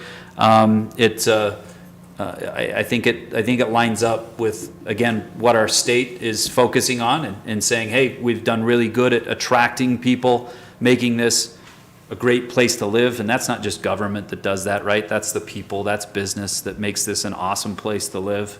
And this is where government can step up and make sure they're fulfilling that part of their role too, to maintain and grow the quality of life. So thank you, Rec Center Focus Group. We'll meet a few more times, have some more data for the council to digest as we make decisions on what this facility is. I know some citizens are out there waiting patiently, I would call it, but maybe after a while you can get impatient from the announcement that we're moving forward on this. But this really is some of the critical detail that needs to go into it, so we can have a number that we can talk about, renderings we can talk about, and really move forward on what will be a great thing in our community, a great investment in our community. So be a little bit more patient. We're getting this information. We'll go through it, and we'll meet again in another couple of weeks. We're going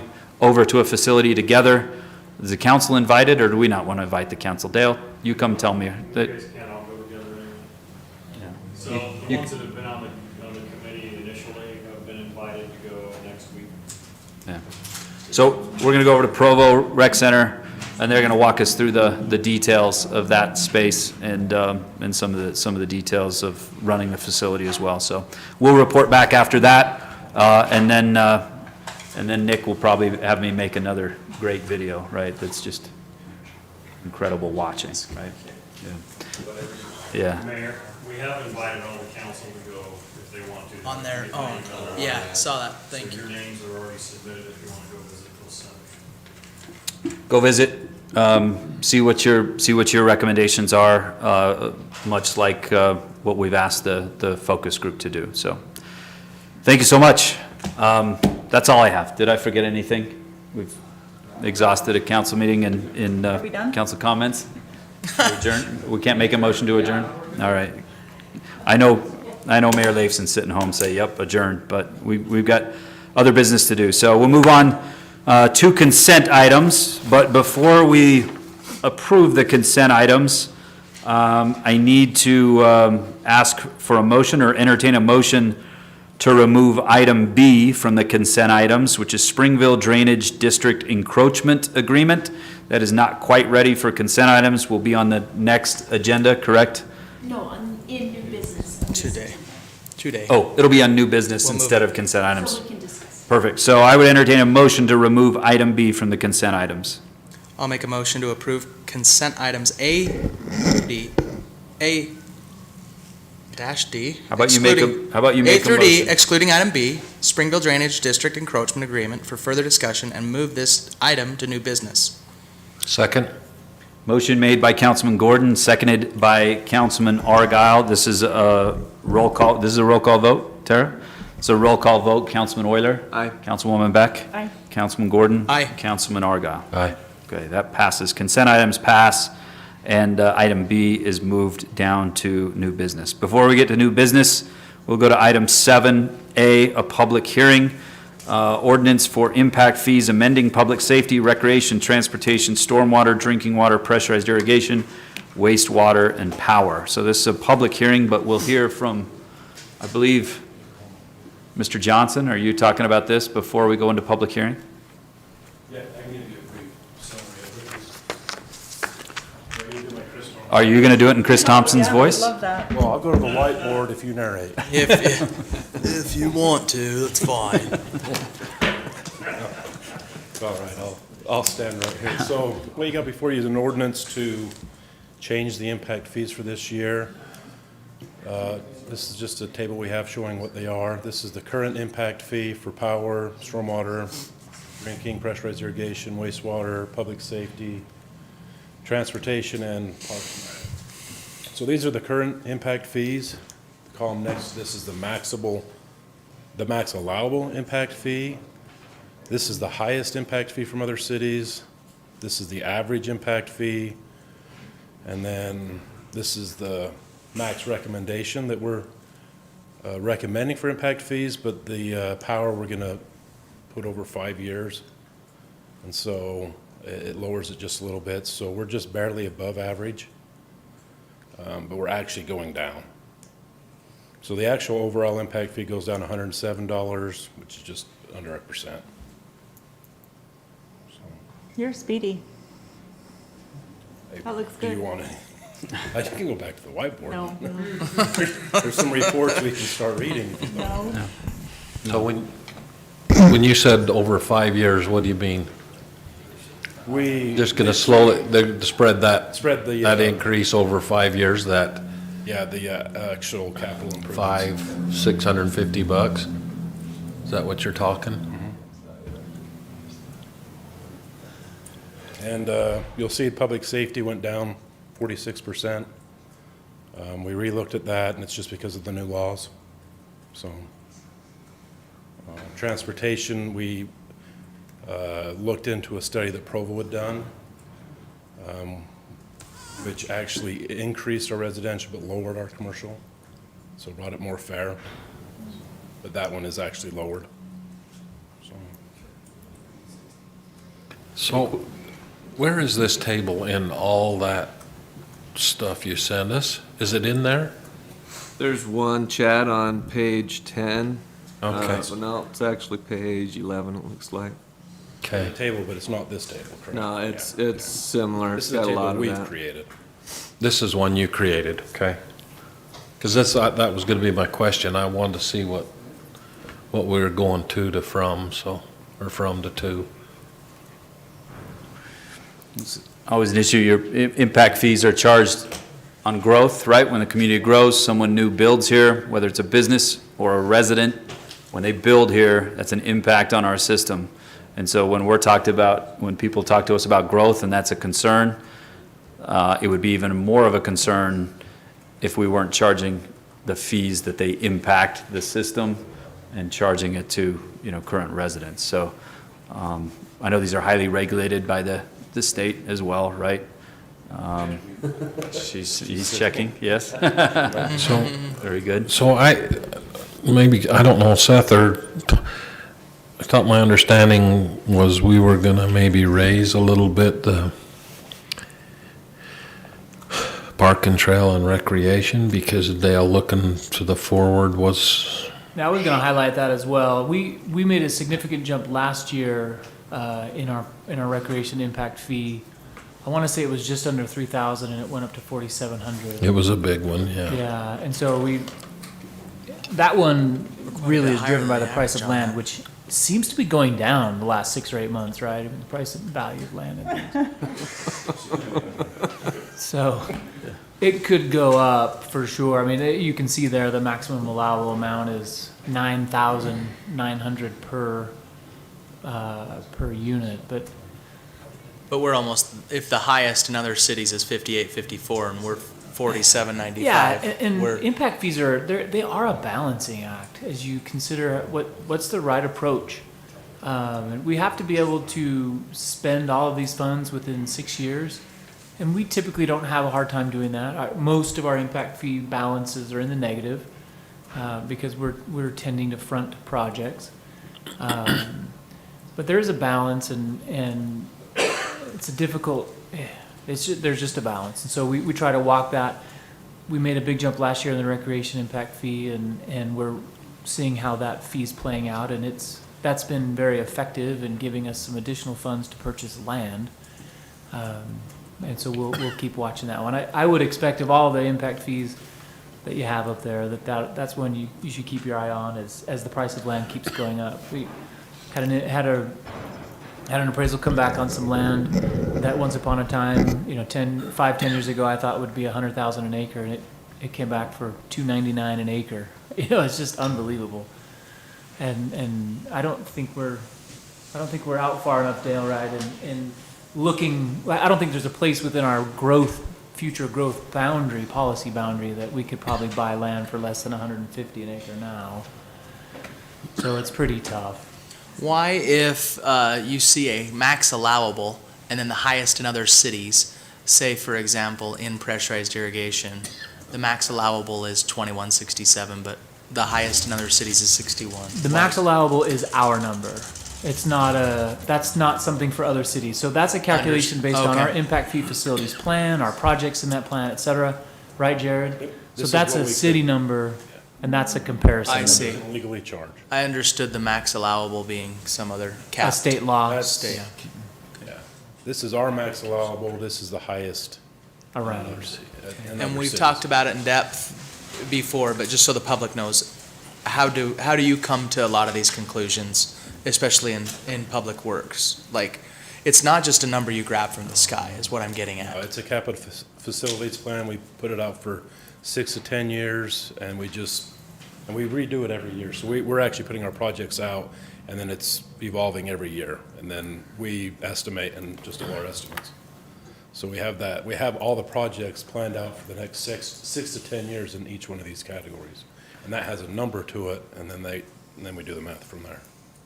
So. It's a lot more complex than that simple explanation, but that was a great explanation. But it is.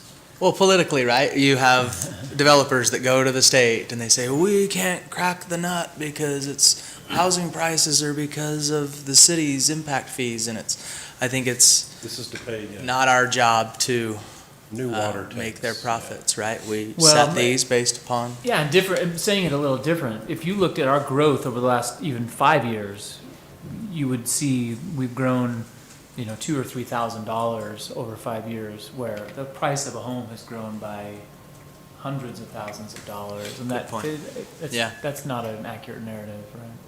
Thank you. Here's the base way I look at it when discussing it that way, Brandon, is if we said, okay, from the state level, okay, we'll do away with all of our impact fees, $16,700. You don't have to pay for that house now.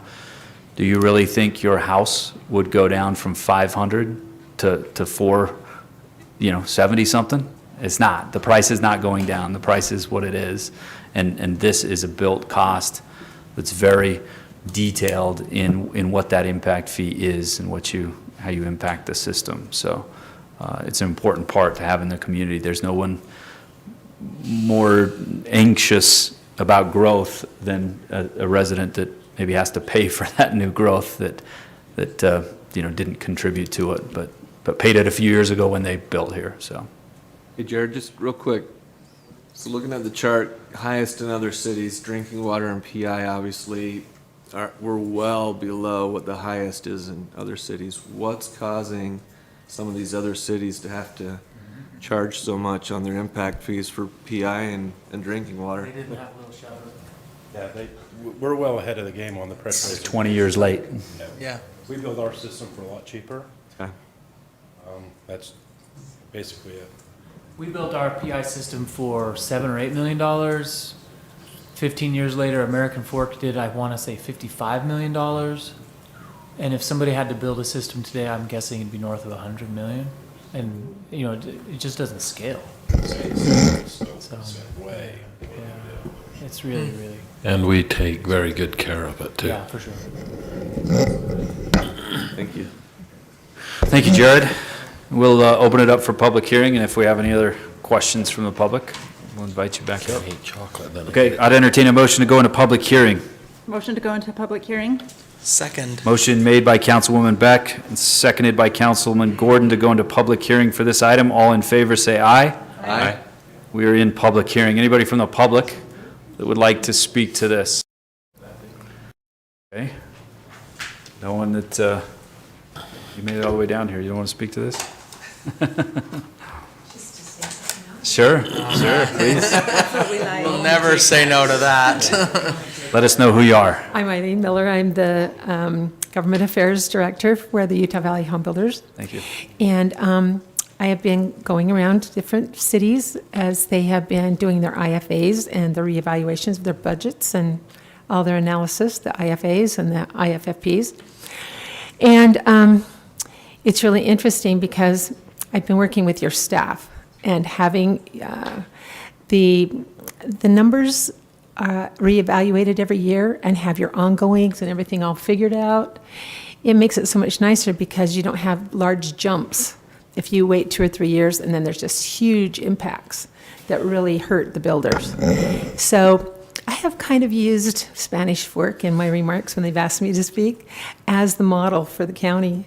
And the builders really appreciate that. The only thing we feel bad about this year is there's no parade of homes home in Spanish Fork. We have 26 beautiful homes. The parade of homes starts June 3rd to the 25th. And so, anyway, that's something you all want to come to. But anyway, we kind of felt bad that there's several in Mapleton and others down in this area of the county. And of course, this is where the growth's going, as you know. And I was asked at that same meeting that you were at about what the biggest challenges were in the building industry. And they said, is it supply, the materials and supplies, or is it the labor? And it's sixes. Things are tough right now. Yeah. So we appreciate the fact that you guys keep a consistent, budget and that you don't do the big jumps that really hurt the builders. When you see things in increments, it doesn't hurt quite as bad. Everybody knows things are going up everywhere. I mean, it's just the supplies for building is just, they're outrageous right now. They're not being able to come in. In fact, I was just at Salem the other day, and they've done a flat fee for their SWIP because it's just so much hassle because they can't, the building inspectors, they're not getting their materials on time, so they're not able to finish the projects on time. And then every month he's having to go out and dig in for another $35. So there are adjustments that the cities are having to make accordingly for the little things as well. So appreciate Spanish Fork. Your staff is amazing. Thanks. Thanks, Eileen.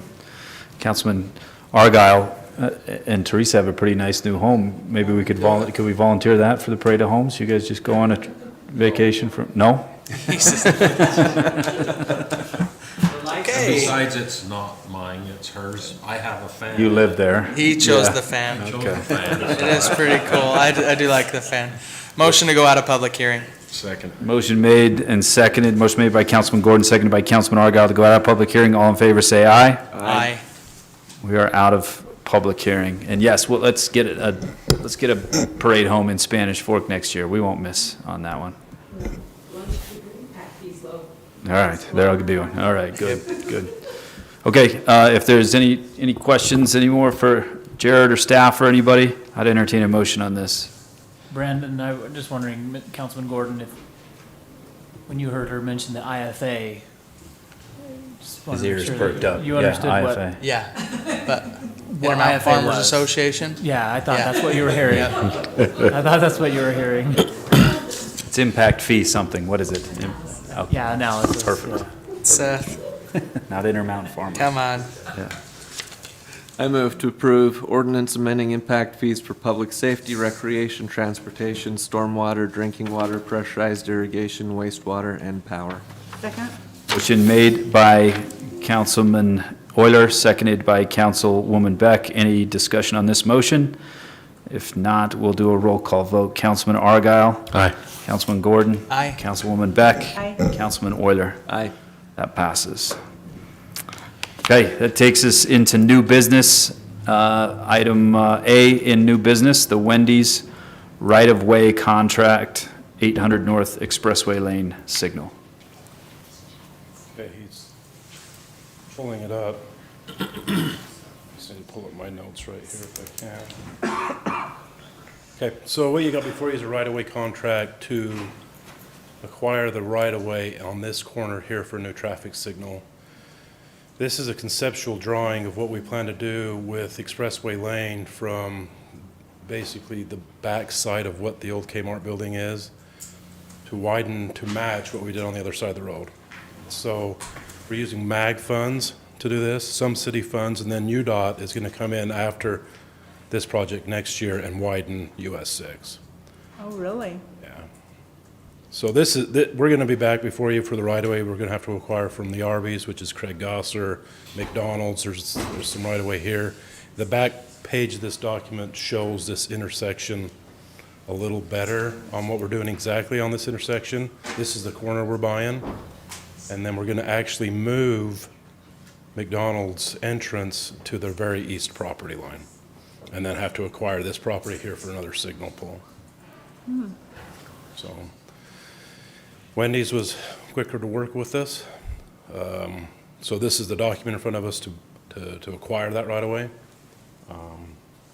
We'll be back either next meeting or the meeting after with both the McDonald's and the Arby's contract. So, any questions on that? How soon? How soon? Yeah. We're bidding, we've got 90% plans coming, we're 100%, 90% plans coming this week. We'll be out to bid within this month and in construction this summer. And how long do you expect it to take? It'll be into August, September, 3 months, with everything. I mean, the signals, we've already ordered the signals. They're out 90 days, something like that. So we've actually gone ahead and awarded, or purchased them through UDOT's procurement policy, or, yeah, it's just procurement system, but it's, and then they're getting powder coated, so, yeah, we're trying, everything's taken forever to order, so. One more question on US 6 widening, is that gonna, how far up and east It and goes west? from this intersection to I-15, it's adding turn lanes, dual lefts in each direction. And so it'll widen to the west, or South? southwest, yeah. Well, I mean, that's the plan. They have honestly just selected the design team. Okay. So it's a year away from design, year away from construction. I mean, a year away from construction, it's gonna go into design this year, so. Arby's, McDonald's, and Wendy's. Sometimes we are there in the same day, Gordo, right? All three of them? Three of them, Breakfast, same lunch, day. and dinner? I was just asking you. We ate there before together. Just because I was the chubby catcher. Oh, yeah. Thank you, Jared. Any other questions for Jared? If not, I'd entertain a motion on this item. Motion to approve the right-of-way contract with Wendy's Properties LLC. Second. Motion made by Councilman Gordon, seconded by Councilman Argyle to approve the Wendy's right-of-way contract. I don't see if this is roll call or not. Is this roll call or just, okay, roll call vote, starting with Councilman Gordon? Aye. Councilwoman Beck? Aye. Councilman Euler? Aye. Councilman Argyle? Aye. That's approved, that passes. Item B, Cold Springs Rehabilitation Project, change order number 1. This change order is for a project we have coming out of the Spanish Fork Canyons. We're lining our old 30-inch transmission line. Turn that back in. It's been used as our pressurized irrigation, but we're turning that back into a drinking water line. So after the project started, the state came down with some requirements that are causing us to have to redesign and reconstruct what we're doing. We cannot tie it into anything that has been ever tied into PI. Drinking water and PI cannot cross-contaminate, so we have to make some changes. So those changes include decreasing the project by $40,000. But while we were doing that, we looked that we're going to be building the new Malcolm Springs tank, which we've already demolished one of them. We're in the process of that. So we want to do this work, put the PRV in and the connection to the tank with this project instead of adding it to the tank. So that increases the project by 192. So the net increase is 150, but it's just taking out of the tank project, putting it in this project because it's more in line with what we're doing with this project. Okay. That. I know Councilman Marshall's not here, but really per his There's a lot of documentation. with it. recommendation, yeah, this is great. Like, and if you look at they are itemizing everything in this change order as you go down through this 10 pages of documents. They are very detailed and fair with all of their costs and. Yeah, we even had Bowen and Collins has looked at it. I rewrote the justification 6 times. So I appreciate Councilman Marshall, asking for that, and I appreciate you guys, He told me it was you, but. He said it was me. Yeah, it's good. It's good stuff. So. This is something we wouldn't even pay attention to unless we were on the council really of where your water comes from, but Cold Springs and the UL's pipeline and tapping into Strawberry Reservoir and everything, just a huge deal for our city, so. As we were designing the transfer station last year, I mean, to hear, at one point, I think Chris Thompson says, well, why don't we add more square footage now because of the way prices are going up? And looked around the meeting and everybody's like, glunk, we already are, choking on a, $30 million building, but the price to do it now is so much cheaper while we're mobilized in there. And we added more square footage to the transfer station. It's kind of look at, opportunities like this where you go, if we're here doing work and there, let's capitalize on it, instead of starting over. I think it's a good project. Perfect. Any other questions for Jared? If not, I'd entertain a motion for this change order. Motion to approve Cold Spring Rehabilitation Project, change order 1. Second. Motion made by Councilman Argyle and seconded by Councilman Gordon. Any discussion on this motion? If not, we'll do a roll call vote. Councilwoman Beck? Aye. Councilman Euler? Aye. Councilman Argyle? Aye. Councilman Gordon? Aye. That passes. Okay, item C. Are we doing that item B that we moved at the end of new business, or do we want to? Okay, so item C, the ordinance regarding extension of utilities beyond city limits. Mayor and council, from time to time, different individuals ask for city to extend services, utility services to them, even though they are outside the city boundary. We have an ordinance in our code that deals with that, but we wanted to clarify that it's a disfavored practice, but the city council may approve them if they first receive a recommendation and review from the DRC and the Planning Commission. We also wanted to specify what type of criteria should be looked at in terms of cost, its impact on the city's systems and our future growth, including our general plan and our annexation policy plan. So with those changes, I would recommend that you approve that ordinance to clarify those things. Any questions about the proposed ordinance, about utility extensions and connections? My only question is the change here that this didn't go before DRC and Planning Commission Yeah, before, and it just came to City no- Council? Exactly. There was Okay. no policy that required any sort of technical review of a utility extension, and so that's what we're adding into the ordinance.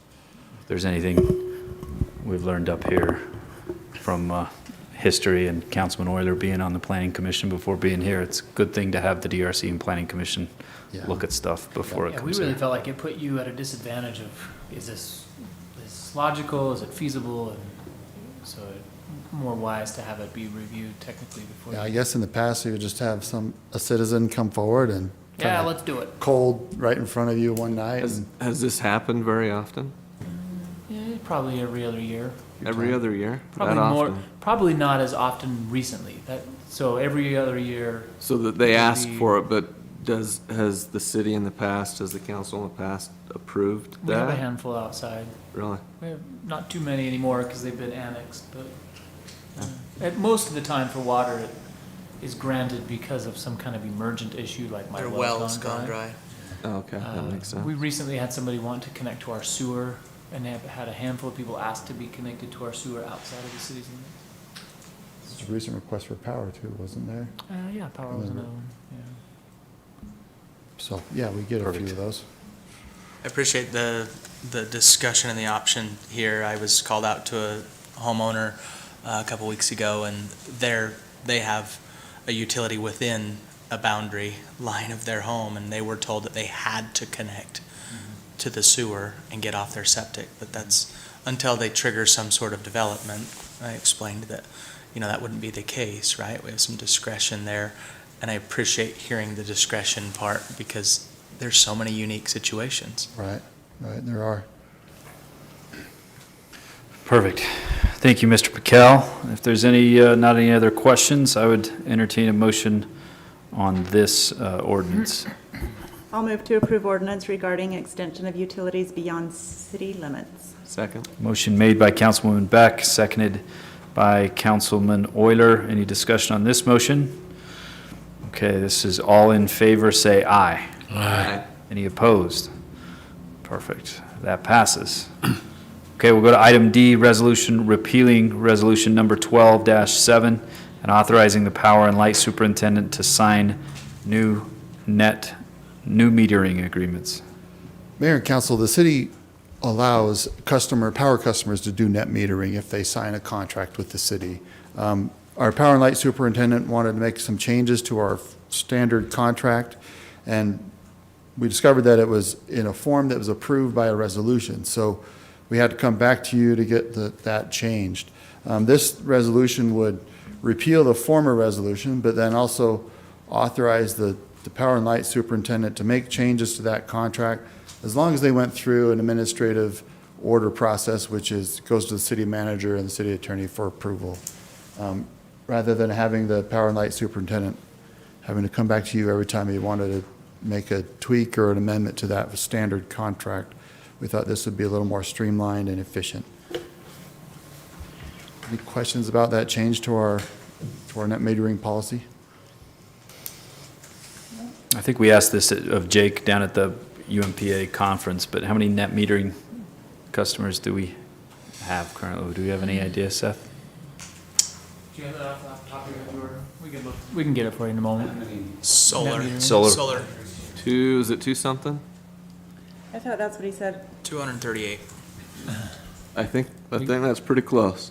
Pulled that out of thin air, didn't he? Please say that's it, Jordan. I actually won my bracket, in case you were wondering, so kind of feeling lucky. I took second in the Oh. citywide one, yeah. Let's see here. Around 375 Oh, Brandon, customers. Yeah. You didn't get all the jelly beans. Yeah. I was totally off. 375-ish. Okay. Any other questions for Vaughn or Jordan about this resolution?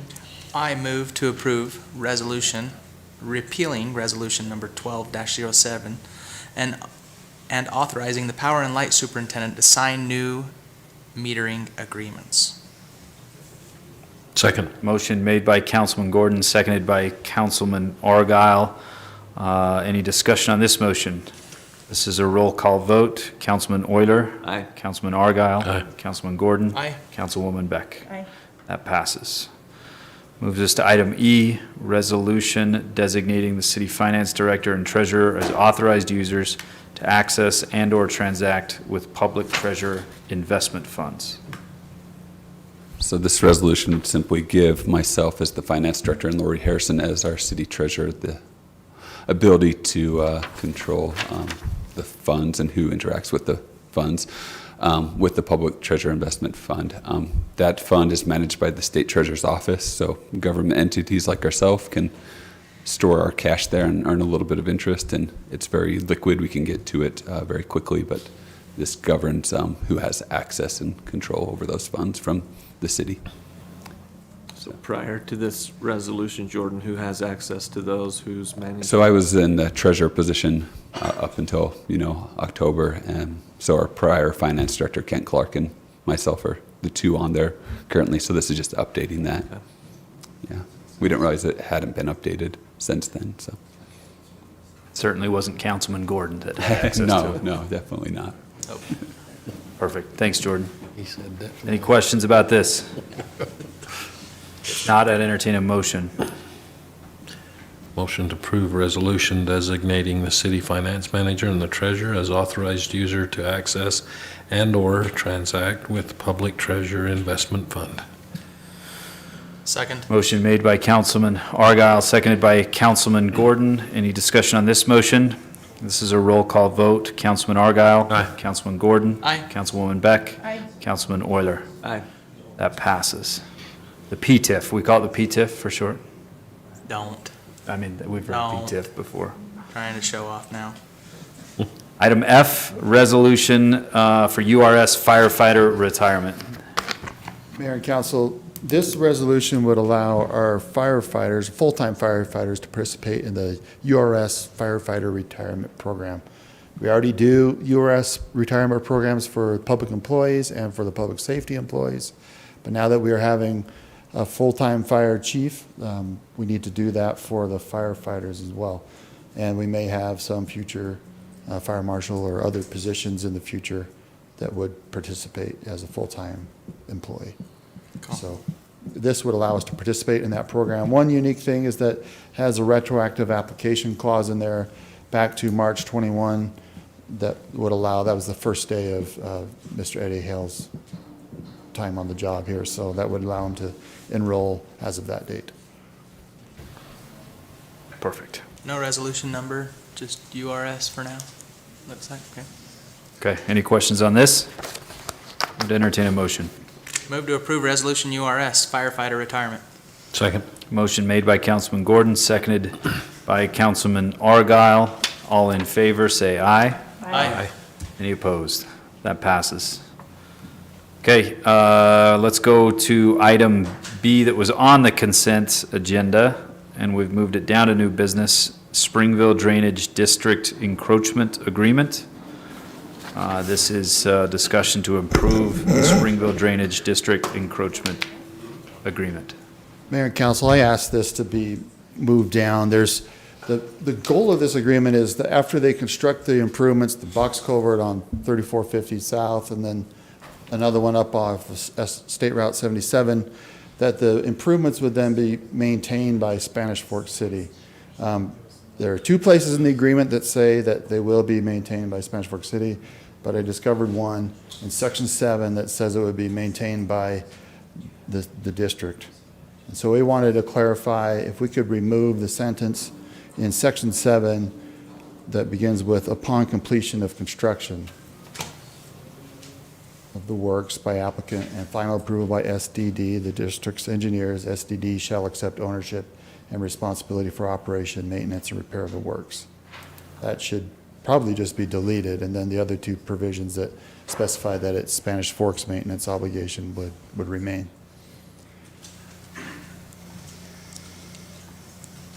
Any questions? You got that, Stacy? Oh, yeah. That's good that Maybe I should Vaughn- give a little more background. Vaughn about it. reads the contracts I was gonna before we. Well, yeah, That's I apologize it's in there and that I didn't catch it earlier, but it's basically to provide these improvements with the with the solid waste district, they're building the 3450 north, and they have to build a box culvert for Dry Creek, and then another one at SR 77, and those will be part of the Springville Drainage District's kind of system, but we'll be the ones maintaining them there because they're in our city. I assume we're maintaining those, they're in our city, but would invoice the district for the work done on it, or is that just something that we I'm not clear understand about is that. within our, because it's in our city, we're doing it? It's a city street and it's a city box culvert, right? Yeah, the box culvert's for the street, so we'll maintain the box culvert if there's any repairs that need to be done to it. There is no trash rack, so it's not like we're cleaning, but if something gets stuck in the box culvert, then it'll be our responsibility to remove it. So, but the actual box culvert will be maintained by the city. Okay. If there's cracks, if it doesn't work, or if it breaks, then it's, so we won't be cleaning it right now. Okay. Okay, any other questions for anybody on this? Recommendation and motion. Makes sense. Yeah, Got it. I was just gonna let Kevin. Okay.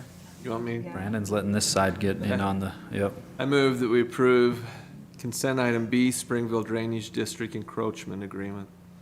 Second. Removing sentence from item 7 upon completion of construction. That one. Do you have that?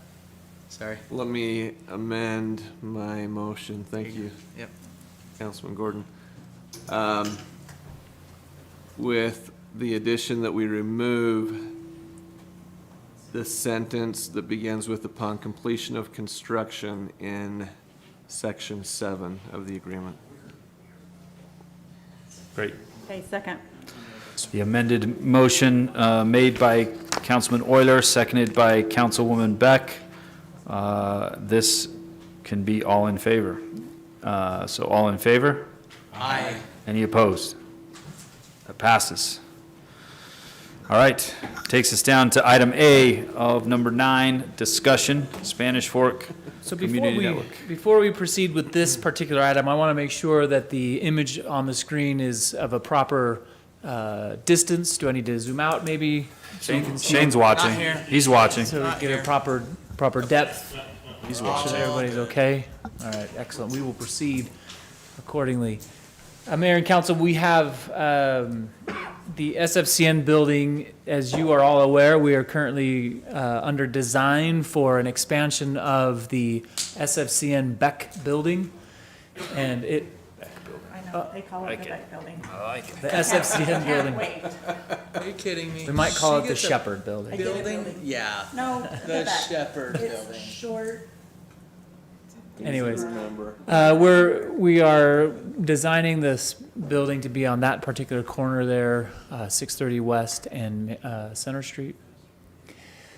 We're at about a time in the development of the building where we have, our estimates are getting more and more honed in. At the same time, they're also going up as we get updated estimates with current construction circumstances. But we're in a cycle where interest rates are going up and down, and I think as of late, they've been kind of steady, right? Jonathan? Well, he'll talk about that. So when we did the Library Hall bond, we did something that was pretty unique, and the lender was comfortable with it, and it gave us the ability to lock in a rate that was good, but not necessarily be tied to the dollar amount, wherein we could re-amortize the loan when the project was done, so we get it right. So we bond for a little bit more, secure the interest rate, build the building, and then if we have, say, on this one, we're going to propose a $12 million bond, but if we end up only needing $11 million, then we can give back $1 million, re-amortize after a year, in essence, refinance without actually having to refinance, and then only pay for the $11 million. So it gives us the opportunity to get a better interest rate if we see market conditions increasing rates, but also the flexibility to adjust if we borrowed, if you will, too much on our construction loan. So we would like to start the processes, timing, public hearings, et cetera, for the bond process to go forward because it's a somewhat of a time-intensive and time-specific process.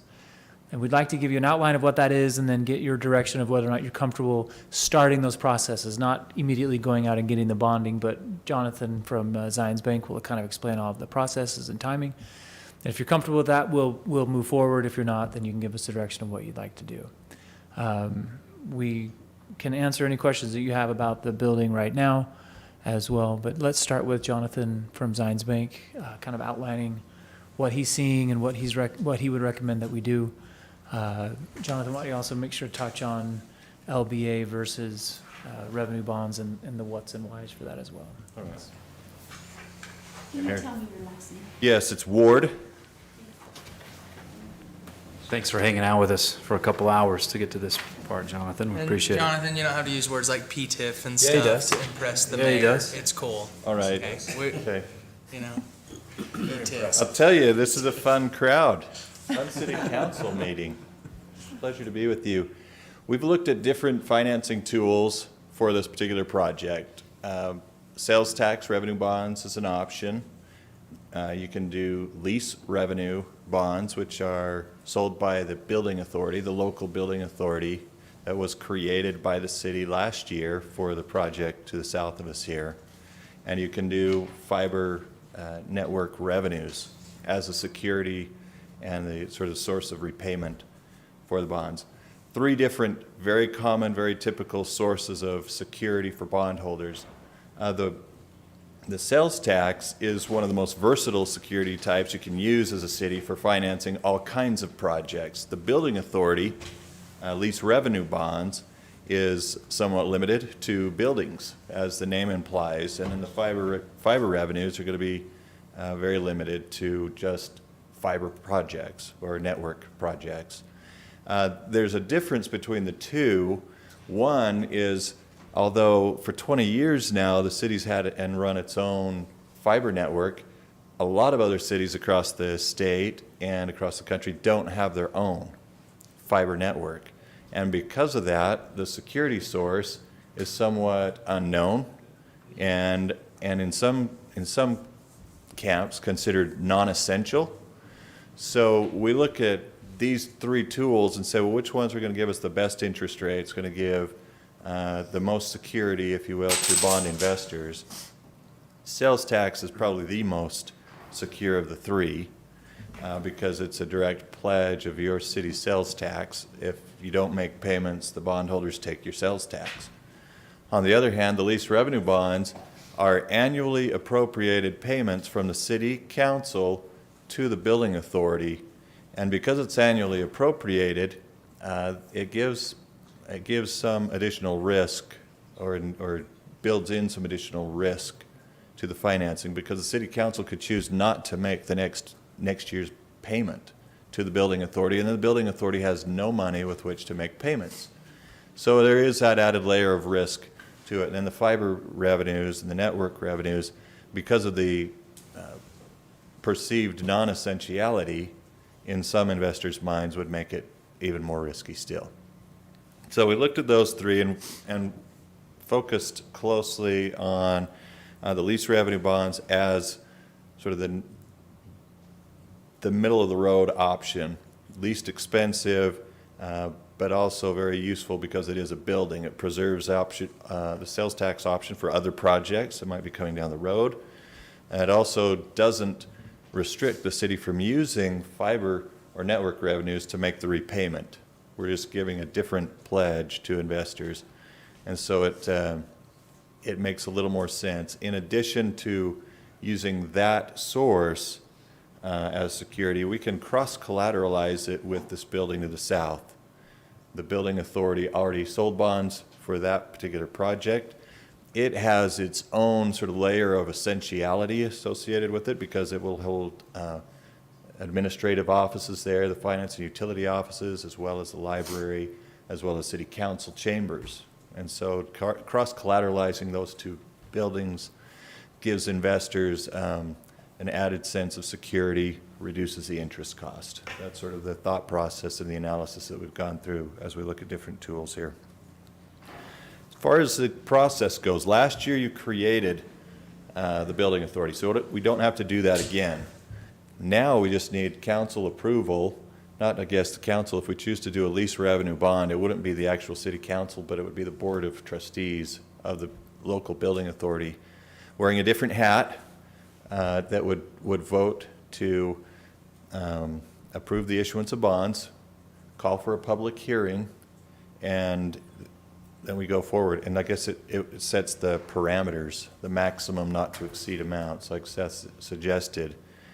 In a resolution that we'd bring back to the city council, it would outline those parameters. It would say, we approve the issuance of bonds so long as the maximum amount doesn't exceed 12 million, the maximum term doesn't exceed 25 years, the maximum interest rate or coupon for any one of the maturities wouldn't exceed, say, 5%.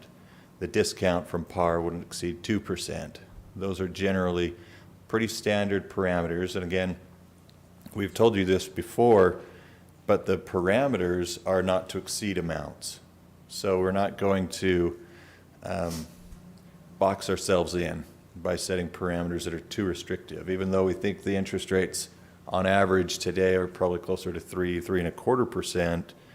We don't put in 3 or 3.25% on the parameters resolution. We put in 5 or 5.5% because the sale methodology could require us to sell these in public capital markets.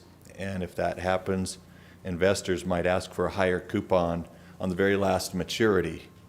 You know, years 1 through 20 don't always have the same interest rate in municipal bond world. If we sell them into the public capital markets, they often do not. And the longer term maturities have higher coupons.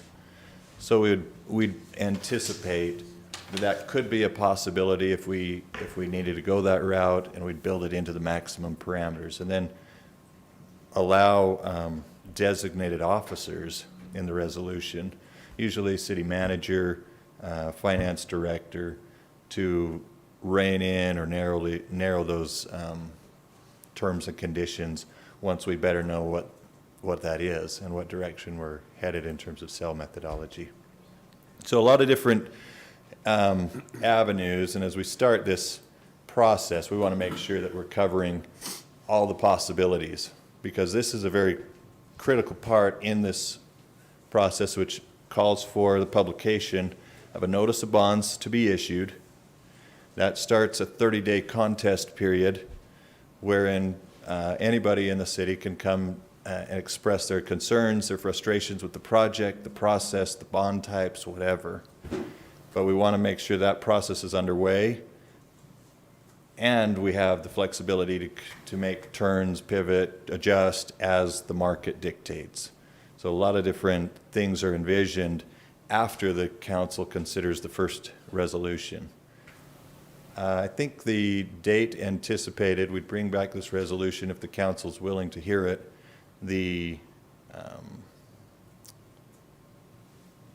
What's the date? The 19th, I think, is your next city council meeting. If the council's willing to hear it, we'd bring a resolution on the 19th of April, and you could consider at that point.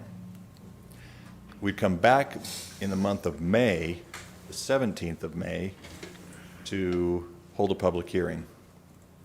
And if the stars aligned correctly and we were authorized to sell the bonds and lock in the rates, we'd do so, and we'd close the end of May. The 24th of May is as early as we could do so, running its contest periods and the typical legal processes we have to go through, which isn't that far away. You know, almost a little less than 2 months away, which helps in terms of our interest rate environment. We have been seeing interest rates climb, along with costs of construction and everything else that we're dealing with in our economy right now. If you remember, in early 2021, when we locked in the interest rates for this building here, we were under 2%, you know, closer to 1.7% an average interest cost over the life of that financing. Extremely low, extremely low. I don't think I've ever seen it that low. I haven't been around forever, but for 20 years, it's been we've been sort of spoiled dealing with those really low interest rates. Now, if we're talking about a 3 3.25% for 20-year financing. That's not as low, but it's still very low, relatively speaking. So I think it's a decent time to borrow. Seth indicated as well that he liked the ability to re-amortize. In addition to re-amortizing, we're at a very low interest rate environment right now. Rates have been lower than this point in time, only about 5% of the time over the last 30 years. So although we're not at the rock bottom, we're still at a very low interest rate environment. But if interest rates between now and the time we're able to lock in do continue to climb, it's nice also to have the ability to prepay, refinance if the lower rates come down the road again. I don't know that they will, but if they do, we have that option. I think we've just been spoiled for the last 2 decades in general. We've been very, very fortunate to have low borrowing costs, and we'll see what happens over the next 2 decades. I think that's the calendar. I think that's the financing tools. I think that's sort of a market picture right now. I'm happy to address any questions you have on those topics, or like Seth suggested, if we want to address the project, happy to look at that as well. If I can throw in a couple of comments about the project. I've sat on the committee since October, and Blaylock and Partners are the architect, and Hogan is the contractor. And in our meeting today, they were able to bring the numbers down about 500,000. So that made us really happy. And just so you all understand the timeline, we're putting this out to bid in July, hoping to start construction in August. And they plan on it taking 14 months.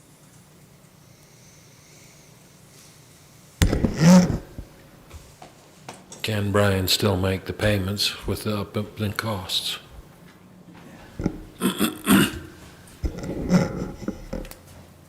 Chad is referring to Brian Perry, who wanted to be here tonight, but he couldn't be. He's our SFCN and IT director. So one of the things that's happening right now is we've completed the fiber to the home project. And we were spending roughly $1 million a year over 4 or 5 years, taking fiber out to the businesses and homes of town.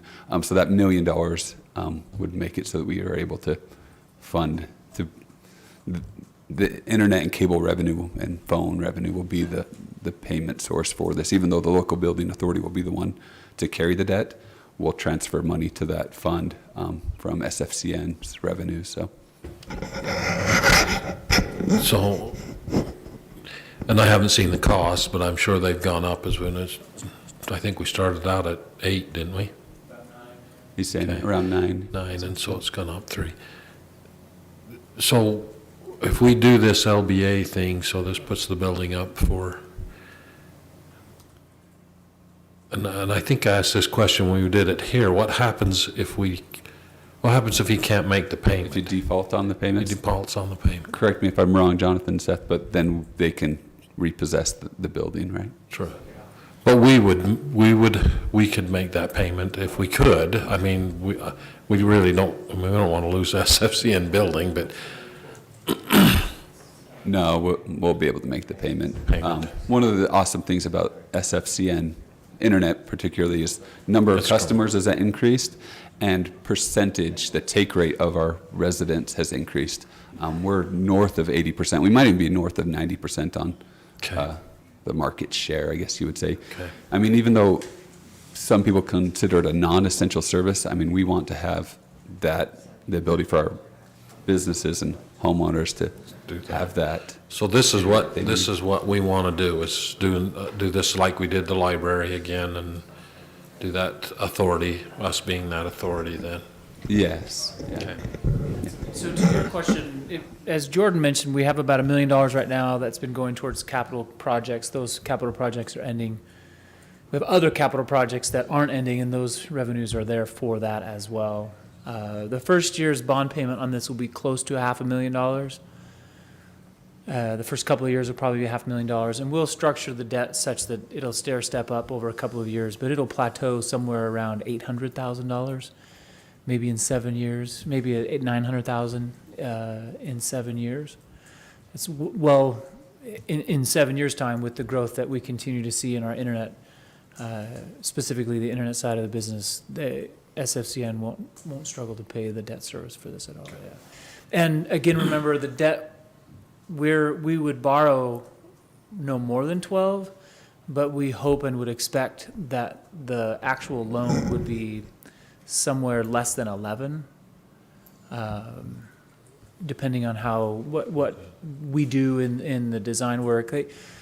As Councilwoman Beck just mentioned, with the last meeting they had and the estimates they were running, they looked at ways to cut costs as well as look at different ways to do different types of the structure. So they're always looking at ways to decrease or plateau those costs. Okay. So the idea, the hope would be that the project ends up being somewhere below 11 million, in the 10-something range. Yeah.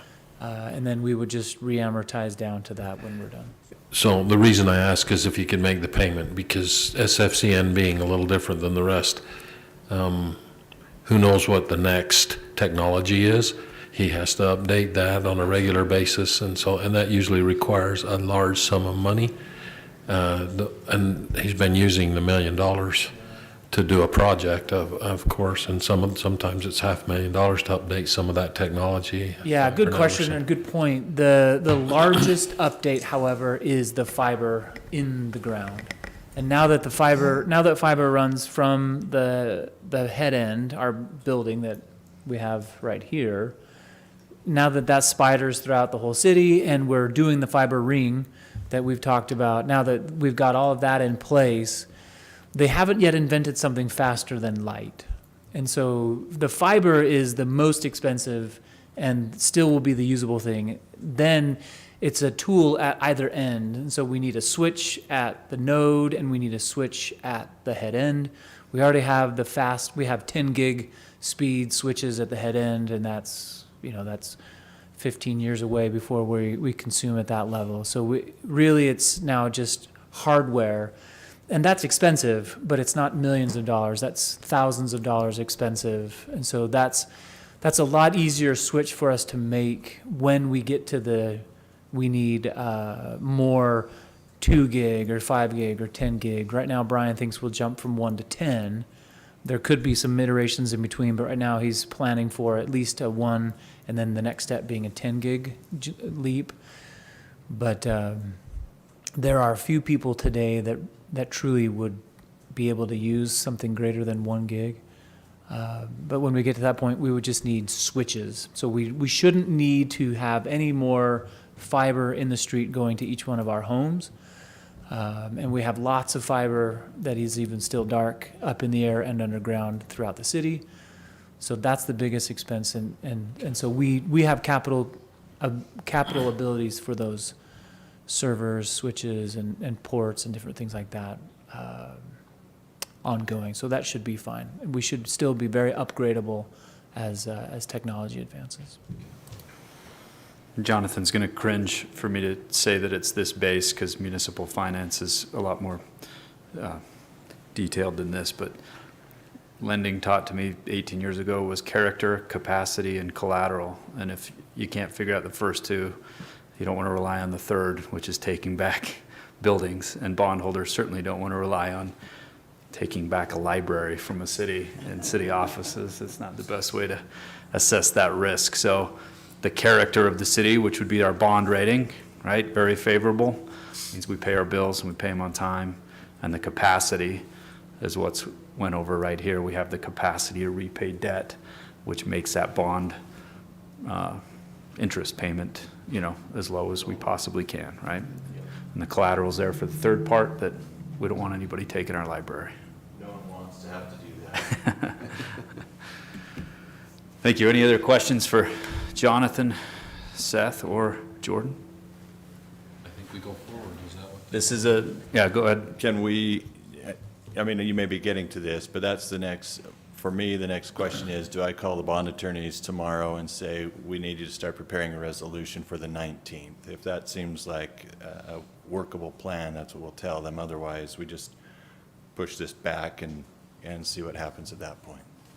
We have it down for a discussion item, and Councilman Marshall should have been here if he wanted to dissent from this, but he's not here, so you could have phoned it in. But I think he's on the same page with us. My personal opinion in this discussion item is to proceed the way you laid it out with the timeline. I don't know if anybody has any different feelings. Yep. Thank you, Jonathan. Appreciate it. Thank you. One last item, and I'll invite Mr. Robinson to come up. He had something that he'd like to discuss. This is not on the agenda. I'm not looking at Tara for a specific reason. We don't need you to give us any direction. But since we're in a public meeting and we have the ability to at least have you weigh in on something, Tara's dying over there. I'll have Dale come on up and bring up something. He would like to get some insights from you, and then bring something to the council for your approval on the 19th as well. It's on the manager, Tara. That's on the manager, Yeah. not the council. Don't.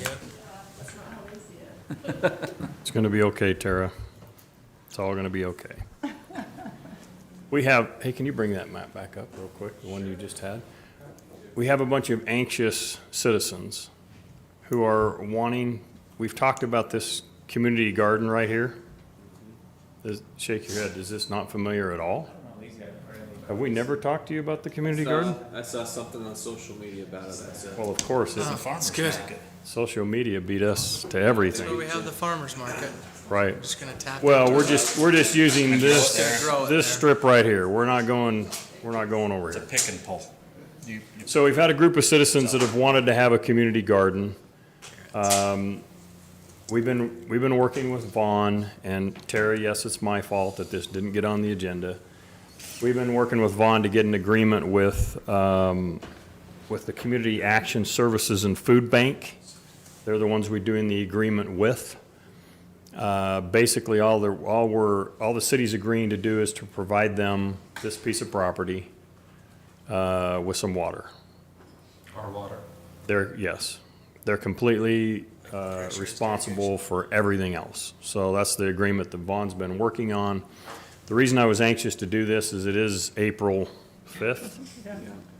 And so they're getting a little anxious, and for us to put this off 2 more weeks for them is going to drive them crazy, because they need to start building some boxes and doing some things. We have currently 14 families that are wanting in on this. And I honestly believe that this is just going to get bigger and bigger. It was wildly successful when I was on the Community Action Board 9 years ago in communities to the north. Yeah. And so they've been doing this. Community Right. Action themselves, they're successful at this. It's not just a new thing. Right. And I think with all our multi-unit housing, we're going to have more and more requests for this type of thing, because people don't have yards. And so I can see us, this is a good tester for us. We're not allowing them to put in anything permanent. They're not planting any trees. There's no concrete. Basically, it'll be simple, but it'll kind of give us a testing ground for this type of a thing. And Year-to-year type lease? Or Yeah. like, if it's not working, we Yeah. say, we're not doing it next yeah, year. if it's not working, we're out. Okay. So, We make sure, Vaughn, that we have that kind of termination. yeah, it says that in the agreement. So I'll get that to you, and we can ratify it next time. I just wanted to see if there was anybody because I really need to give them a green light to at least get started with their infrastructure. So the only question I have is this something that our very own Tabitha's Way would do? And are we leapfrogging? I know Community Action, has been doing it, what I said earlier. But is this something that our very own Tabitha's Way is saying, well, we want to do this too? Because I don't see them as competitors. They're both great. No, they haven't. Community. This was an individual citizen who came to us. And so they've tapped into them because they needed an organization for us to be able to create an agreement with. So it wasn't with 14 different families, because we don't know who those are anyway, and we don't want to be involved in the administration of this at all. So my understanding is they got Community Action basically to be the entity so that we as a city could make an agreement with them, because we don't want to have to deal with it. Yeah. Okay. So I don't know the answer to your question, whether Tabitha's Way would be interested in this. We certainly can have that conversation, because I don't think this is the end of these. I think this is just a beginning for us. Is there a sprinkler in place already for this, or are they gonna need to Drips, how do they? No, they'll tap into our culinary water here, because it's already there. Behind. It's culinary. There's a hose bib on the north. Yeah, there's a hose bib there. We don't have anything for culinary yet. Now, or for PI, sorry. So, yeah, They don't want them to tap into the PI system, like, it's not zoned for that. Okay. They're not gonna use much. no, right? there won't be much water. Again, this will be a good tester for us. If we get serious and there's a lot of citizens that want to do this, we can remedy How are you that. gonna keep the officers from taking pea pods off of it when they come? Yeah, in? well, Snacks. Carrots. they'll be out grabbing I know. tomatoes. I see the chief. I need a tomato. Build some fences. Thanks, Dale. Worried about what seeds they might put in. Oh, They don't like vegetables. They got donuts down there, right, Chief? if there's some weird plants that look growing, Thank you you. take care of them. Will you zoom out to, thanks, Dale. Will you zoom out to Spanish Fork Parkway and the trail up there? So again, we're not looking for you to give us actual direction there, but if this is something you're comfortable with, then Dale will bring this to an actual agenda item next council meeting. As Dale said, and I think it's worth repeating, we don't believe these are the end.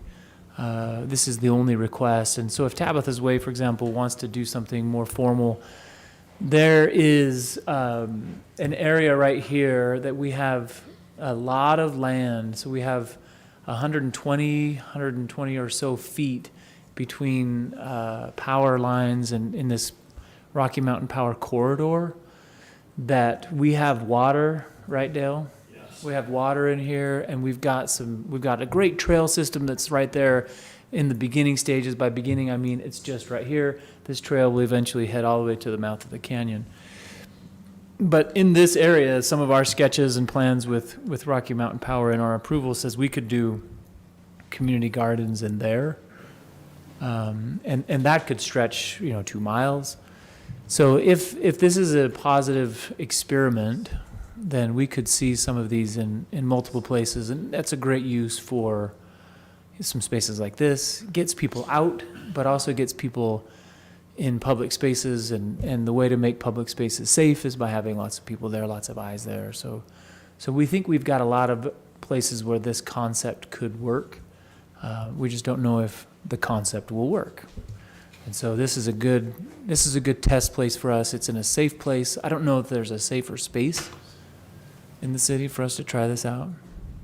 So that's kind of the general idea here. And with kind of the head nods we're getting, then I think Dale can move forward and Vaughn will move forward with that contract. We'll bring this to you on the 19th for a formal agenda item. Tara, how did we do? How are we doing? She's not smiling.